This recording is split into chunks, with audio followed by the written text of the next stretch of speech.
తిరిగి మళ్ళీ మధ్యాహ్న కాల సమయంలో మరిన్ని సంగతులను వాక్యానుసారంగా ಮತ್ತೆ ನಾವು ಈ ಮಧ್ಯಾಹ್ನದ ಸಮಯದ ನಂತರ ದೇವರ ವಾಕ್ಯಗಳಲ್ಲಿ ಮತ್ತಷ್ಟು ನಾವು ಕಲಿಯೋದಕ್ಕೆ ಮುಂದೆ ಸಾಗೋಣ. దేవుని యొక్క ఏర్పాటులో ದೇವರ ಒಂದು ಏರ್ಪಾಟಿನಲ್ಲಿ స్త్రీ యొక్క ಪ್ರಧಾನమైనటువంటి ಉದ್ದೇಶ, ಸ್ತ್ರೀಯ ಬಹುಮುಖ್ಯವಾದಂತಹ ಉದ್ದೇಶಗಳು ಏನು ಅನ್ನೋದನ್ನ ಒಂದ್ಸರಿ ಆಲೋಚನೆ ಮಾಡೋಣ. దేవుడు స్త్రీలుగాను పురుషులుగాను సృజించాడు. ದೇವರು ಸ್ತ್ರೀಯನ್ನಾಗಿ ಪುರುಷನನ್ನಾಗಿಯೂ ನಿರ್ಮಾಣ ಮಾಡಿದ್ದಾನೆ. అయితే స్త్రీ వివక్షకు గురవుతూ ఉందా? వివక్ష అంటే తేడా, పక్షಪಾತಕ್ಕೆ ಗುರవుతೂ ఉందా? ಸೊ ಸ್ತ್ರೀ ಈ ವ್ಯತ್ಯಾಸಕ್ಕೆ ಏನಾದರೂ ಗುರಿ ಆಗ್ತಾ ಇದ್ದಾಳ? ಪಕ್ಷಪಾತಕ್ಕೆ ಏನಾದರೂ ಗುರಿ ಆಗ್ತಾ ಇದ್ದಾಳ? దేవుడు స్త్రీని తక్కువగా చేశాడా? ದೇವರು ಸ್ತ್ರೀಯನ್ನ ಬಹಳ ಕಡಿಮೆ ಒಂದು ಸ್ಥಾನದಲ್ಲಿ ನಿರ್ಮಾಣ ಮಾಡಿದಾರ? పురుషుని ఉన్నతంగా స్త్రీని తక్కువ చేసి చూపించాడు దేవుడు. ಸ್ತ್ರೀಯನ್ನ ಕೆಳಮಟ್ಟದಲ್ಲಿ, ಪುರುಷನನ್ನ ಮೇಲ್ಮಟ್ಟದಲ್ಲಿ ಉನ್ನತವಾಗಿ ಏನಾದರೂ ಉಂಟು ಮಾಡಿದಾರ? ಗ್ರಂಥಾన్ని మనం కరెక్ట్ గా మనం అర్థం చేసుకోకపోతే, ಗ್ರಂಥವನ್ನ ನಾವು ಸರಿಯಾದ ರೀತಿಯಲ್ಲಿ ನಾವು ಅರ್ಥ ಮಾಡ್ಕೊಳ್ಳದಿದ್ರೆ అపార్థం చేసుకుంటాం ఈ విషయాన్ని కూడా. ಈ ವಿಷಯದಲ್ಲೂ ಕೂಡ ನಾವು ಅಪಾರ್ಥ ಮಾಡ್ಕೊಳ್ತೇವೆ. ಧರ್ಮಶಾಸ್ತ್ರಂలో కానీ, ಧರ್ಮಶಾಸ್ತ್ರದಲ್ಲಾಗ್ಲಿ, క్రీస్తు ప్రభు యొక్క ఉపదేశంలో కానీ, ಪ್ರಭು ಯೇಸು ಕ್ರಿಸ್ತನ ಉಪದೇಶದಲ್ಲಿ ಆಗ್ಲಿ, దేవుని యొక్క సంకల్పంలో కానీ, ದೇವರ ಸಂಕಲ್ಪದಲ್ಲಿ ಆಗ್ಲಿ, దేవుడు స్త్రీని తక్కువ చేసి చూపించాడా? ದೇವರು ಸ್ತ್ರೀಯನ್ನ ಕಡಿಮೆ ಮಾಡಿ ಏನಾದರೂ ತೋರಿಸಿದಾರ? కాబట్టి ఈ సంగతులు లేఖనానుసారంగా పరిశీలించారు. ಈ ಸಂಗತಿಗಳನ್ನ ಲೇಖನಾನುಸಾರವಾಗಿ ಪರಿಶೀಲನೆ ಮಾಡಿ ತಿಳ್ಕೊಳ್ಳೋಣ. ఆదికాండము మొదటి అధ్యాయంలో, ಆದಿಕಾಂಡ ಮೊದಲನೇ ಅಧ್ಯಾಯದಲ್ಲಿ 27-28 వచనాలు మనకి ఇలా రాయబడ్డాయి. 27-28 ವಚನದಲ್ಲಿ ನಮಗೆ ಈ ರೀತಿಯಾಗಿ ಬರೆಯಲ್ಪಟ್ಟಿದೆ. దేవుడు తన స్వరూపమందు నరుని సృజించెను. ದೇವರು ಹೀಗೆ ಮನುಷ್ಯನನ್ನು ತನ್ನ ಸ್ವರೂಪದಲ್ಲಿ ಉಂಟು ಮಾಡಿದನು. దేవుని స్వరూపమందు వారిని సృజించెను. ದೇವರ ಸ್ವರೂಪದಲ್ಲಿ ಅವರನ್ನು ಉಂಟು ಮಾಡಿದನು. స్త్రీని గాను పురుషుని గాను వారిని సృజించెను. ಅವರನ್ನು ಗಂಡು ಹೆಣ್ಣಾಗಿ ನಿರ್ಮಿಸಿದನು. స్త్రీ నిర్మాణం, పురుష నిర్మాణం, ಪುರುಷ ನಿರ್ಮಾಣ ಮತ್ತು ಸ್ತ್ರೀಯ ನಿರ್ಮಾಣ, ఇరువురు కూడా దేవుని యొక్క పోలిక, దేవుని యొక్క స్వరూపం. ಇಬ್ಬರು ಕೂಡ ದೇವರ ಹೋಲಿಕೆ ಮತ್ತು ದೇವರ ಸ್ವರೂಪವೇ ಆಗಿದ್ದಾರೆ. దేవుని యొక్క పోలికలో, దేవుని యొక్క స్వరూపంలో స్త్రీని గాను పురుషుని గాను నిర్మించారు. ದೇವರ ಸ್ವರೂಪದಲ್ಲಿ, ದೇವರ ಹೋಲಿಕೆಯಲ್ಲಿ ಪುರುಷನನ್ನಾಗಿಯೂ ಸ್ತ್ರೀಯನ್ನಾಗಿಯೂ ಆತನು ನಿರ್ಮಾಣ ಮಾಡಿದ್ದಾನೆ. కాబట్టి కుటుంబ యొక్క నిర్మాణంలో ಕುಟುಂಬದ ಒಂದು ನಿರ್ಮಾಣದಲ್ಲಿ స్త్రీ పాత్ర మనకు కనబడుతుంది. ಸ್ತ್ರೀಯ ಒಂದು ಪಾತ್ರವು ನಮಗೆ ಕಂಡು ಬರುತ್ತದೆ. సంఘములో ಸಭೆಯಲ್ಲಿ స్త్రీ పాత్ర మనకు కనబడుతుంది. ಸ್ತ್ರೀಯ ಪಾತ್ರ ಕಂಡು ಬರುತ್ತದೆ. సమాజంలో కూడా, ಸಮಾಜದಲ್ಲಿಯೂ ಕೂಡ స్త్రీ పాత్ర మనకు కనబడుతుంది. ಸ್ತ್ರೀ ಪಾತ್ರ ಏನೆಂಬುದನ್ನು ಕಂಡು ಬರುತ್ತದೆ ನಮಗೆ. కాబట్టి స్త్రీ పాత్ర గురించి మనం నేర్చుకోవాలంటే, ಸ್ತ್ರೀ ಪಾತ್ರವನ್ನು ಕುರಿತು ನಾವು ಕಲ್ತ್ಕೊಳ್ಬೇಕು ಅಂತಂದ್ರೆ 3 విషయాల్ని సమగ్రంగా చూడాల్సిన అవసరం. 3 ವಿಷಯಗಳನ್ನ ನಾವು ಸಮಗ್ರವಾಗಿ ನೋಡಬೇಕಾದಂತ ಅವಶ್ಯಕತೆ ಇದೆ. సాధారణంగా మనం తిమోతికి రాసినటువంటి పత్రికలో, ಸಾಧಾರಣವಾಗಿ ನಾವು ತಿಮೋತಿಗೆ ಬರೆದ ಪತ್ರಿಕೆಯಲ್ಲಿ, తిమోతి పత్రిక 2వ అధ్యాయం మనం చూసినప్పుడు, ತಿಮೋತಿಗೆ ಬರೆದ 2ನೇ ಅಧ್ಯಾಯದಲ್ಲಿ ನಾವು ನೋಡಿದ್ರೆ, ఇది అక్కడ మనం సింపుల్ గా మనం మాట్లాడుతూ ఉంటాం. ಬಹಳ ಸರಳವಾಗಿ ನಾವು ಮಾತಾಡ್ತಾ ಇರ್ತೇವೆ ಅಲ್ಲಿ.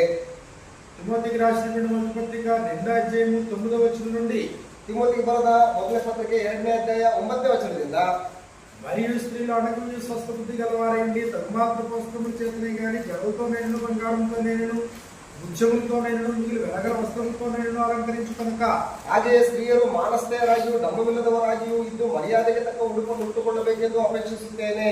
దైవభక్తి గలవారమని చెప్పుకొని స్త్రీలకు తగినట్లుగా సత్క్రియలు చేత తమతో అలంకరించుకున్నారు. ಅವರು ಜಡೆ, ಚಿನ್ನ, ಮುತ್ತು, ಬೆಲೆಯುಳ್ಳ ವಸ್ತ್ರ ಮುಂತಾದವುಗಳಿಂದ ತಮ್ಮನ್ನು ಅಲಂಕರಿಸಿಕೊಳ್ಳದೆ ದೇವ ಭಕ್ತೆಯರೆನಿಸಿಕೊಳ್ಳುವ ಸ್ತ್ರೀಯರಿಗೆ ಯುಕ್ತವಾಗಿರುವ ಪ್ರಕಾರ 11-12 వచనాలు మనం చూసినప్పుడు, 11-12 ವಚನದಲ್ಲಿ ನಾವು ನೋಡಿದ್ರೆ, స్త్రీలు మౌనముగా ఉండి ಸ್ತ್ರೀಯರು ಮೌನವಾಗಿದ್ದು సంపూర్ణ విధేయతతో నేర్చుకున్నవారు. ಪೂರ್ಣ ವಿಧೇಯರಾಗಿ ಉಪದೇಶವನ್ನು ಕೇಳಬೇಕು. స్త్రీ మౌనముగా ఉండవలసినదే గాని ಸ್ತ್ರೀ ಮೌನವಾಗಿ ಇರುವುದೇ ಹೊರತು ఉపదేశించుటకైనను, ಉಪದೇಶ ಮಾಡುವುದಕ್ಕಾಗಲಿ, పురుషుల మీద అధికారం చేయుటకైనను, ಪುರುಷರ ಮೇಲೆ ಅಧಿಕಾರ ನಡೆಸುವುದಕ್ಕಾಗಲಿ ఆమెకు సెలవీయను. ಸ್ತ್ರೀಯರಿಗೆ ನಾನು ಅಪ್ಪಣೆ ಕೊಡುವುದಿಲ್ಲ. కాబట్టి 11-12 వచనాల్లో మనకి ఏం రాయబడింది? 11-12 ವಚನದಲ್ಲಿ ನಮ್ಗೆ ಏನು ಬರೆಯಲ್ಪಟ್ಟಿದೆ? స్త్రీలు మౌనముగా ఉండి. ಸ್ತ್ರೀಯರು ಮೌನವಾಗಿದ್ದುಕೊಂಡು. అక్కడ ಎಲ್ಲಿ? స్త్రీలు మౌనముగా ఉండవలసినదే గాని ಸ್ತ್ರೀಯರು ಮೌನವಾಗಿರಬೇಕೇ ಹೊರತು ఎక్కడ? ಎಲ್ಲಿ? ఉపదేశించుటకైనను, పురుషుల మీద అధికారం చేయుటకైనను ఆమెకు సెలవీయను. ఎక్కడ? ಉಪದೇಶ ಮಾಡುವುದಕ್ಕಾಗಲಿ, ಪುರುಷನ ಮೇಲೆ ಅಧಿಕಾರ ನಡೆಸುವುದಕ್ಕಾಗಲಿ ನಾನು ಅಧಿಕಾರ ಕೊಡುವುದಿಲ್ಲ ಅಂತ ಹೇಳ್ತಾ ಇದ್ದಾನಲ್ಲ, ಎಲ್ಲಿ? కొరింథీయులకు రాసినటువంటి మొదటి పత్రికలో, ಕೊರಿಂಥದವರಿಗೆ ಬರೆದ ಮೊದಲನೇ ಪತ್ರಿಕೆಯಲ್ಲಿ 14వ అధ్యాయంలో 14ನೇ ಅಧ್ಯಾಯದಲ್ಲಿ 34 34-35 వచనాలు మనకి ఇలా రాయబడ్డాయి. 34-35 వచನದಲ್ಲಿ ನಮಗೆ ಈ ರೀತಿ ಬರೆಯಲ್ಪಡುತ್ತದೆ. స్త్రీలు సంఘంలో మౌనంగా ఉండవలెను. ದೇವಜನರ ಎಲ್ಲಾ ಸಭೆಗಳ ಪರ್ಯಾದ ಪ್ರಕಾರ ಸ್ತ್ರೀಯರು ಸಭೆ ಕೂಟಗಳಲ್ಲಿ ಸುಮ್ಮನಿರಬೇಕು. వారు లోబడవలసిందే కానీ మాట్లాడడానికి వారికి సెలవు లేదు. ಮಾತಾಡುವುದಕ್ಕೆ ಅವರಿಗೆ ಅಪ್ಪಣೆ ಇಲ್ಲ, ಅವರು ಅಧೀನದಲ್ಲಿರಬೇಕು. ఎలాగో ధర్మశాస్త్రము చెప్తున్నది, ಧರ್ಮಶಾಸ್ತ್ರದಲ್ಲಿಯೂ ಕೂಡ ಹೀಗೆ ಹೇಳಿದೆಯಲ್ಲ. వారు ఏమైనా నేర్చుకోగలిగారు కదా. ಅವ್ರು ಏನಾದ್ರೂ ತಿಳ್ಕೊಳ್ಳುವುದಕ್ಕೆ ಅಪೇಕ್ಷಿಸಿದರೆ ಎಂತ ತಮ್ಮ ತಮ್ಮ ಭಕ್ತರು ನಡೆಯುವನು, ಮನೆಯಲ್ಲಿ ತಮ್ಮ ಗಂಡಂದಿರನ್ನು ಕೇಳಲಿ. సంఘములో స్త్రీ మాట్లాడ అవమానము. ಸ್ತ್ರೀಯರು ಸಭೆಯಲ್ಲಿ ಮಾತಾಡುವುದು ನಾಚಿಕೆಗೆಟ್ಟ ಕೆಲಸವಾಗಿದೆ. కాబట్టి సంఘంలో స్త్రీ మాట్లాడుతున్నాడు, ಆದ್ರಿಂದ ಸಭೆಯಲ್ಲಿ ಸ್ತ್ರೀ ಮಾತಾಡಬಾರ್ದು ಅಂತ ಹೇಳ್ತಾ ಇದ್ದಾನೆ. మౌనంగా ఉండాలని చెప్తున్నాడు. ಮೌನವಾಗಿರ್ಬೇಕು ಅಂತ ಹೇಳ್ತಾ ಇದ್ದಾನೆ. మాట్లాడటకు సెలవు లేదన్నాడు. ಮಾತಾಡುವುದಕ್ಕೆ ಅವರಿಗೆ ಅವಕಾಶ ಇಲ್ಲ ಅಂತ ಹೇಳ್ತಾ ಇದ್ದಾನೆ. సంఘంలో స్త్రీ మాట్లాడడం అవమానం అన్నాడు. ಸಭೆಯಲ್ಲಿ ಸ್ತ್ರೀ ಮಾತಾಡುವಂಥದ್ದು ಅದು ನಾಚಿಕೆಟ್ಟ ಕೆಲಸ ಅಂತ ಹೇಳ್ತಾ ಇದ್ದಾರೆ. కాబట్టి ఇప్పుడు సంఘంలో స్త్రీ మాట్లాడొద్దంటే ಸಭೆಯಲ್ಲಿ ಸ್ತ್ರೀ ಮಾತಾಡಬಾರದು ಅಂತ ಇದ್ದಾರೆ ಅಂದ್ರೆ కుటుంబంలో స్త్రీ మాట్లాడొద్దనా, ಕುಟುಂಬದಲ್ಲಿ ಸ್ತ್ರೀ ಮಾತಾಡಬಾರದು ಅಂತ ಅರ್ಥನ. స్త్రీ ఉపదేశించొద్దు అంటే ಸ್ತ್ರೀ ಉಪದೇಶ ಮಾಡಬಾರದು ಅಂತಂದ್ರೆ కుటుంబంలో ఉపదేశించకూడదనా, ಕುಟುಂಬದಲ್ಲಿ ಉಪದೇಶ ಮಾಡಬಾರದು ಅಂತ ಅರ್ಥನ. ఇప్పుడు కుటుంబంలోకి వచ్చేటప్పటికి ಈ ಕುಟುಂಬದಲ್ಲಿ ಬರ್ತಾ ಇದ್ದಂಗೆ తిమోతికి రాసినటువంటి మొదటి పత్రిక ತಿಮೋತಿ ಬರೆದ ಮೊದಲ ಪತ್ರಿಕೆ 5వ అధ్యాయము 5ನೇ ಅಧ್ಯಾಯದಲ್ಲಿ 4వ వచనంలో మనకి ఇలా వ్రాయబడింది. 14ನೇ ವಚನದಲ್ಲಿ ಈ ರೀತಿ ಬರೆಯಲ್ಪಡ್ತಾ ಇದೆ. కాబట్టి యవ్వన స్త్రీలు ಆದ್ದರಿಂದ ಪ್ರಾಯದ ವಿಧವೆಯರು వివాహం చేసుకుని ಮದುವೆ ಮಾಡಿಕೊಂಡು పిల్లలను కని ಮಕ್ಕಳನ್ನು ಹೆತ್ತು గృహ పరిపాలన జరిగించుచు ಮನೆಯ ಯಜಮಾನಿಯಾಗಿರುವುದು నిందించుటకు విరోధికి అవకాశం ఇవ్వకుండా కొలను కోరుచున్నాను. ನನಗೆ ಒಳ್ಳೆಯದಾಗಿ ತೋಚುತ್ತದೆ. ಹಾಗೆ ಮಾಡುವುದರಿಂದ ವಿರೋಧಿಗಳ ನಿಂದೆಗೆ ಆಸ್ಪದ ಕೊಡದೆ ಇರುವರು. కాబట్టి ఇక్కడ గృహ పరిపాలన జరిగించు ಅಂದ್ರೆ ಇಲ್ಲಿ ಅವರು ಗೃಹ ಪರಿಪಾಲನೆಯನ್ನು ಮಾಡಬೇಕು ಅಂತ ಹೇಳ್ತಾ ಇದ್ದಾರೆ. గృహ ಪರಿಪಾಲನೆ ಮನೆಯ ಯಜಮಾನಿಯಾಗಿರುವುದು. కాబట్టి గృహ పరిపాలన అంటే ಗೃಹ ಪರಿಪಾಲನೆ ಅಂತಂದ್ರೆ అర్థం ఏంటి? ಅರ್ಥ ಏನು?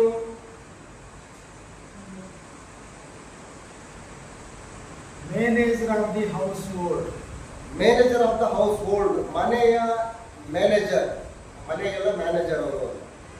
గృహాన్ని పాలించడం, ಗೃಹವನ್ನ ಪರಿಪಾಲನೆ ಮಾಡುವುದು. గృహం పైన మేనేజర్, ಮನೆಯ ಮೇಲೆ ಮ್ಯಾನೇಜರ್. అంటే మూగ మేనేజరా? ಅಂದ್ರೆ ಮೂಗ ಮ್ಯಾನೇಜರ ಮಾತಾಡದೆ ಮ್ಯಾನೇಜಿಂಗ್ ಮಾಡೋದಕ್ಕೆ. సంఘంలో స్త్రీలు మౌనంగా ఉండమన్నాడు, ಸಭೆಯಲ್ಲಿ ಸ್ತ್ರೀ ಮೌನವಾಗಿರ್ಬೇಕು ಅಂತ ಹೇಳ್ತಾ ಇದ್ದಾರೆ. కుటుంబంలో మాట్లాడాల అవసరం లేదా? ಈಗ ಕುಟುಂಬದಲ್ಲಿ ಮಾತಾಡ್ಬೇಕಾ ಏನ್ ಅವಶ್ಯಕತೆ ಇಲ್ವಾ? కుటుంబంలో అక్కడ ఉపదేశం చేయాలి అవసరం లేదా? ಕುಟುಂಬದಲ್ಲಿ ಏನಾದ್ರು ಉಪದೇಶ ಮಾಡ್ಬೇಕಾ ಏನ್ ಮಾಡುವಂತ ಅವಶ್ಯಕತೆ ಇಲ್ವಾ? ఎక్కడ ఏంటి అనేది మనం కరెక్ట్గా తెలుసుకోవాలి. ಅಂದ್ರೆ ಎಲ್ಲಿ ಏನು ಅನ್ನುವಂಥದ್ದನ್ನ ನಾವು ಕರೆಕ್ಟ್ ಆಗಿ ತಿಳ್ಕೊಳ್ಬೇಕು. కుటుంబంలో ಆమె ಪಾತ್ರ, ಆಕೆಯ ಒಂದು ಪಾತ್ರ స్పష్టంగా కనబడుతుంది, ಬಹಳ ಸ್ಪಷ್ಟವಾಗಿ ಕಂಡು ಬರ್ತಾ ಇದೆ. దేవుడు స్త్రీని ఎక్కడ తక్కువ చేసినట్టుగా ఏం కనబడదు. ದೇವರು ಎಲ್ಲಿಯೂ ಕೂಡ ಸ್ತ್ರೀಯನ್ನ ಬಹಳ ಕೆಳಮಟ್ಟದಲ್ಲಿ ತೋರಿಸಿಕೊಟ್ಟದನ್ನ ನಾವು ನೋಡ್ತಾ ಇಲ್ಲ. మొట్టమొదటిగా ಮೊಟ್ಟ ಮೊದಲದಾಗಿ స్త్రీ ఎవరో అన్నప్పుడు ಸ್ತ್ರೀ ಯಾರು ಅಂತಂದ್ರೆ హెల్పర్ అండ్ కంపానియన్ అన్నాడు. ಹೆಲ್ಪರ್ ಮತ್ತು ಕಂಪ್ಯಾನಿಯನ್ ಅಂತ ಹೇಳ್ತಾರೆ. ఆమె సహాయకురాలు, ಆಕೆ ಸಹಾಯಕಳು ಅಂತ. ఆమె లేకుండా పురుషుడు పరిపూర్ణుడు కాదు. ಆತನಿಲ್ಲದೆ ಪುರುಷನು ಪರಿಪೂರ್ಣನಲ್ಲ. ఆదికాండము 2వ అధ్యాయంలో మనం చూసినప్పుడు ಆದಿಕಾಂಡ ಪುಸ್ತಕ 2ನೇ ಅಧ್ಯಾಯದಲ್ಲಿ ನಾವು ನೋಡುವಾಗ 18వ వచనంలో మనకి ఇలా వ్రాయబడింది. 18ನೇ ವಚನದಲ್ಲಿ ನಮಗೆ ಈ ರೀತಿಯಾಗಿ ಬರೆಯಲ್ಪಟ್ಟಿದೆ. మరియు దేవుడైన యెహోవా, ಮತ್ತು ಯೆಹೋವ ದೇವರು, నరుడు ఒంటరిగా ఉండటం మంచిది కాదు, ಮನುಷ್ಯನು ಒಟ್ಟಿಗನಾಗಿರುವುದು ಒಳ್ಳೆಯದಲ್ಲ. వానికి సాటి అయిన సహాయకుడు వాని కొరకు దయచేయుదుననుకొనిచు, వాని కొరకు చేయుదుననుకొనిను. ಅವನಿಗೆ ಸರಿಬೀಳುವ ಸಹಕಾರಿಯನ್ನು ಉಂಟು ಮಾಡುವೆನು ಅಂದನು. సాటి అయిన సహాయము, ಸರಿಬೀಳುವ ಸಹಕಾರಿಯನ್ನು. కాబట్టి ఆమె సహకారి హెల్పర్, ಆಕೆ ಪುರುಷನಿಗೆ ಸಹಕಾರಿ ಮತ್ತು ಹೆಲ್ಪರ್ ಆಗಿದ್ದಾಳೆ. ఆమె కంపానియన్, ಆಕೆಯು ಕಂಪ್ಯಾನಿಯನ್, సాటి, ಸಾಟಿ, ಸರಿಸಾಟಿ, సమానమైన, ಸರಿಬೀಳುವ ಸಮಾನವಾದ సహాయకురాలు, ಸಹಾಯಕಳು. అంటే ఇక్కడ ఎవరు అవసరత గుర్తించాడు దేవుడు? ಅಂದ್ರೆ ದೇವರು ಇಲ್ಲಿ ಯಾರ ಒಂದು ಅವಶ್ಯಕತೆಯನ್ನು ಗುರುತಿಸಿದ್ದಾನೆ? ఎలమంటితో దాన్ని నిర్మించాడు. ನೆಲದ ಮಣ್ಣಿನಿಂದ ಮನುಷ್ಯನನ್ನು ಉಂಟು ಮಾಡಿದ್ದಾನೆ. నాసికారంలో జీవాయువు వదిలాడు. ಅವರ ನಾಸಿಕಾರಂಧ್ರದಲ್ಲಿ ಮೂಗಿನಲ್ಲಿ ಶ್ವಾಸವನ್ನು ಊದಿದ್ದಾನೆ. జీవాత్మ అయ్యాడు. ಆಗ ಮನುಷ್ಯನು ಬದುಕುವ ಪ್ರಾಣಿಯಾಗಿದ್ದಾನೆ. ఇదిగో ఏదైనా తోట అప్పగించాడు. ಈಗ ಏನೇನು ತೋಟವನ್ನು ಆತನ ಒಪ್ಪಿಸಿಕೊಟ್ಟಿದ್ದಾನೆ. కాబట్టి చేయాల్సిన పని అంతా చెప్పాడు. ಮಾಡಬೇಕಾದಂತ ಕೆಲಸವನ್ನು ಕೂಡ ಆತನ ಎಲ್ಲ ವಹಿಸಿಕೊಟ್ಟಿದ್ದಾನೆ. సమస్త భూజంతువులన్నింటినీ ఆయన దగ్గర రప్పించాడు. ಸಮಸ್ತ ಭೂಜಂತುಗಳೆಲ್ಲವನ್ನೂ ಕೂಡ ಆತನ ಬಳಿಗೆ ಬರಮಾಡಿದ್ದಾನೆ. అన్నిటికీ ఆయన పేరు పెడతా ఉన్నాడు. ಎಲ್ಲವುಗಳಿಗೋಸ್ಕರ ಆತನ ಹೆಸರಿಡ್ತಾ ಇದ್ದಾನೆ. ಆದಾಗ್ಯೂ ಕೂಡ 20వ వచనంలో మనకి ఇలా రాయబడింది. 20వ వచనంలో ನಮಗೆ ಈ ರೀತಿಯಾಗಿ ಬರೆಯಲ್ಪಟ್ಟಿದೆ. ఆదాము సమస్త పశువులకు ఆకాశ పక్షులకు సమస్త భూజంతువులకు పేరు పెట్టెను. ಈಗ ಆ ಮನುಷ್ಯನು ಎಲ್ಲಾ ಪಶುಗಳಿಗೂ ಆಕಾಶದ ಪಕ್ಷಿಗಳಿಗೂ ಕಾಡು ಮೃಗಗಳಿಗೂ ಹೆಸರಿಟ್ಟನು. అయినను ఆదామునకు సాటైన సహాయం అతనికి లేకపోయేను. ಆದರೆ ಆ ಮನುಷ್ಯನಿಗೆ ಸರಿ ಬೀಳುವ ಸಹಕಾರಿ ಕಾಣಿಸಲಿಲ್ಲ. అంటే లోటు ఎవరు అనుకుంటున్నారు? ಈಗ ಇಲ್ಲಿ ಕೊರತೆ ಅನ್ನುವಂಥದ್ದು ಯಾರ ಹತ್ರ ಕಾಣಿಸ್ತಾ ಇದೆ? స్త్రీ లోటుగా కనబడుతుంది. ಅದೇ ಸ್ತ್ರೀ ಕೊರತೆಯಾಗಿ ಕಾಣಿಸ್ತಾ ಇದ್ದಾಳೆ. స్త్రీ ఉన్నా లేకపోతే పర్లేదా? ಸ್ತ್ರೀ ಇದ್ರು ಇಲ್ಲದೆ ಇದ್ರು ನಡೀತದ? అని ఉంటే ఉండు పోతే పో, కానీ పురుషుడు బతకడు అన్నాడా? ಇಲ್ಲ, ನೀನ್ ಇದ್ರೆ ಇರು, ಹೋದ್ರು ಹೋಗು, ನೀನ್ ಇಲ್ಲದೆ ಇದ್ರು ಸರಿನೇ, ಇದ್ರು ಸರಿನೇ, ಪುರುಷರು ಬದುಕ್ತಾನೆ ಅಂತ ಹೇಳ್ಬಿಟ್ಟಿದಲ್ಲ. నరుడు ఒంటరిగా ఉండడం మంచిది కాదు. ಮನುಷ್ಯನು ಒಂಟಿಗನಾಗಿರುವುದು ಒಳ್ಳೆಯದಲ್ಲ.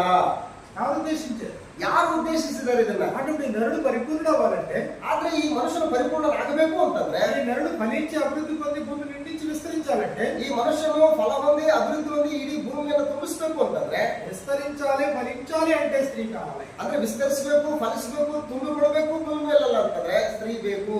కాబట్టి దేవుడు స్త్రీని గుర్తించాడు. ಆದ್ರಿಂದ ದೇವರು ಸ್ತ್ರೀಯನ್ನ ಗುರುತಿಸಿದ್ದಾನೆ. సాటి అయిన సహాయముగా పురుషునికి ఇచ్చాడు. ಅವನಿಗೆ ಸರಿ ಬೀಳುವ ಸಹಕಾರಿಯನ್ನಾಗಿ ಉಂಟು ಮಾಡಿದ್ದಾನೆ. ಹೆಲ್ಪರ್ ಅಂಡ್ ಕಂಪ್ಯಾನಿಯನ್ ಇಚ್ಚಾడు. ಹೆಲ್ಪರ್ ಮತ್ತು ಕಂಪ್ಯಾನಿಯನ್ನಾಗಿ ಆಕೆಯನ್ನ ನಿರ್ಮಾಣ ಮಾಡಿಕೊಂಡಿದ್ದಾನೆ. కాబట్టి స్త్రీ ఎవని కొరకు? ಸ್ತ್ರೀ ಯಾರಿಗೋಸ್ಕರ? స్త్రీ పురుషుని కొరకు అన్నాడు. ಸ್ತ್ರೀ ಪುರುಷನಿಗೋಸ್ಕರ ಅಂತ ಹೇಳ್ತಾರೆ. అలాగని ಹಾಗಂದ ಮಾತ್ರಕ್ಕೆ స్త్రీ లేకుండా పురుషుడు లేడు అన్నాడు. ಸ್ತ್ರೀ ಇಲ್ಲದೆ ಪುರುಷನು ಪರಿಪೂರ್ಣನಲ್ಲ. కొరింథీయులకు రాసిన మొదటి పత్రిక 11వ అధ్యాయం మనం చూసినప్పుడు, ಕೊರಿಂಥದವರಿಗೆ ಬರೆದ ಮೊದಲ ಪತ್ರಿಕೆ 11ನೇ ಅಧ್ಯಾಯದಲ್ಲಿ ನಾವು ನೋಡಿದ್ರೆ, ఇదిగో అక్కడ 8వ వచనం నుండి మనకి ఎలా రాయబడింది? ಅಲ್ಲಿ ನಮಗೆ 8ನೇ ವಚನದಲ್ಲಿ ನಮಗೆ ಈ ರೀತಿಯಾಗಿ ಬರೆಯಲ್ಪಟ್ಟಿದೆ. ಯಾಲనగా స్త్రీ పురుషుని నుండి కలిగినే గాని, ಹೇಗೆಂತಂದ್ರೆ ಪುರುಷನು ಸ್ತ್ರೀಯಿಂದ ಉತ್ಪತ್ತಿಯಾಗಲಿಲ್ಲ, పురుషుడు స్త్రీ నుండి కలగలేదు. ಸ್ತ್ರೀಯು ಪುರುಷನಿಂದ ಉತ್ಪತ್ತಿಯಾದಳು. కాబట్టి పురుషుని నుండి స్త్రీ, ಆದ್ರಿಂದ ಪುರುಷನಿಂದ ಸ್ತ್ರೀ. పురుషునికి గాఢ నిద్రను కలుగజేశాడు. ಪುರುಷನಿಗೆ ಗಾಢ ನಿದ್ರೆಯನ್ನು ಉಂಟು ಮಾಡಿದ್ದಾನೆ. పక్కటెముకల ఒక ఎముకను తీశాడు. ಪಕ್ಕ ಎಲುಬಿನಿಂದ ಒಂದನ್ನು ತೆಗೆದುಕೊಂಡಿದ್ದಾನೆ. ఆ చోటుకు మాంసంతో కూర్చాడు. ಆ ಸ್ಥಳವನ್ನ ಮಾಂಸದಿಂದ ಮುಚ್ಚಾಕಿದ್ದಾನೆ. ఆ ఎముకను స్త్రీగా చేశాడు. ಆ ಎಲುಬನ್ನ ಸ್ತ್ರೀಯನ್ನಾಗಿ ಮಾಡಿದ್ದಾನೆ. ఆ స్త్రీని పురుషుని దగ్గర తీసుకు, ಆ ಸ್ತ್ರೀಯನ್ನ ಪುರುಷನ ಬಳಿಗೆ ಕರ್ಕೊಂಡು ಬರ್ತಾ ಇದ್ದಾನೆ. అంటే స్త్రీ పురుషుని నుండి కలిగెను. ಅಂದ್ರೆ ಸ್ತ್ರೀ ಪುರುಷನಿಂದ ಉತ್ಪತ್ತಿಯಾದಳು.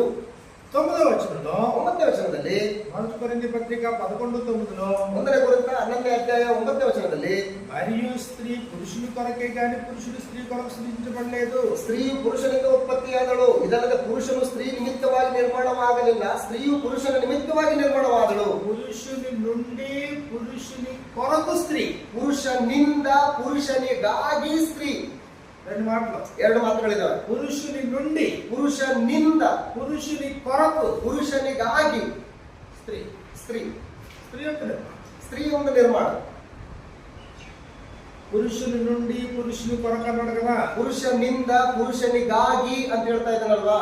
ఆ స్త్రీ పాత్ర లేకుండా చూడండి పురుషుడిని. ಈಗ ಆ ಸ್ತ್ರೀ ಪಾತ್ರ ಇಲ್ಲದೆ ಒಬ್ಬ ಪುರುಷನನ್ನು ನೀವು ನೋಡಿ, దేవుని ఆశీర్వాదం లేదు, ದೇವರ ಆಶೀರ್ವಾದನೂ ಇಲ್ಲ. ఏంటి దేవుడు మానవ జాతికి ఇచ్చిన మొట్టమొదటి ఆశీర్వాదం ఏంటి? ದೇವರು ಮಾನವ ಜಾತಿಗೆ ಕೊಟ್ಟಂತ ಮೊಟ್ಟ ಮೊದಲ ಆಶೀರ್ವಾದ ಏನು? ఆది కాండము 1వ అధ్యాయము 26వ వచనం నుండి, ಆದಿಕಾಂಡ ಪುಸ್ತಕ 1ನೇ ಅಧ್ಯಾಯ 26ನೇ ವಚನದಿಂದ, దేవుడు మన స్వరూపమందు మన పోలిక చొప్పున నరులను చేయదుము. ಆಮೇಲೆ ದೇವರು ನಮ್ಮ ಸ್ವರೂಪದಲ್ಲಿ ನಮ್ಮ ಹೋಲಿಕೆಗೆ ಸರಿಯಾಗಿ ಮನುಷ್ಯರನ್ನು ಉಂಟು ಮಾಡೋಣ.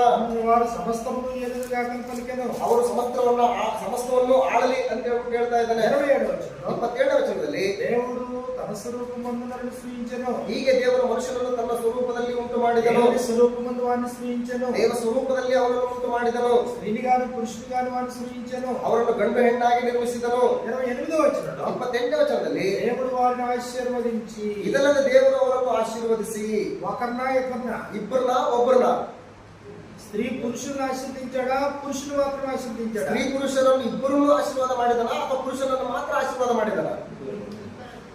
కాబట్టి 28వ వచనంలో, ಆದ್ರಿಂದ 28ನೇ ವಚನದಲ್ಲಿ, దేవుడు వారిని, ದೇವರು ಅವರನ್ನು స్త్రీని గాను పురుషుని గాను నిర్మించాడు. ಸ್ತ್ರೀಯನ್ನಾಗಿ ಪುರುಷನನ್ನಾಗಿ ನಿರ್ಮಾಣ ಮಾಡಿ, దేవుడు వారిని ఆశీర్వదించి, ಇದಲ್ಲದೆ ದೇವರು ಅವರನ್ನು ಆಶೀರ್ವದಿಸಿ, ఎలాగా?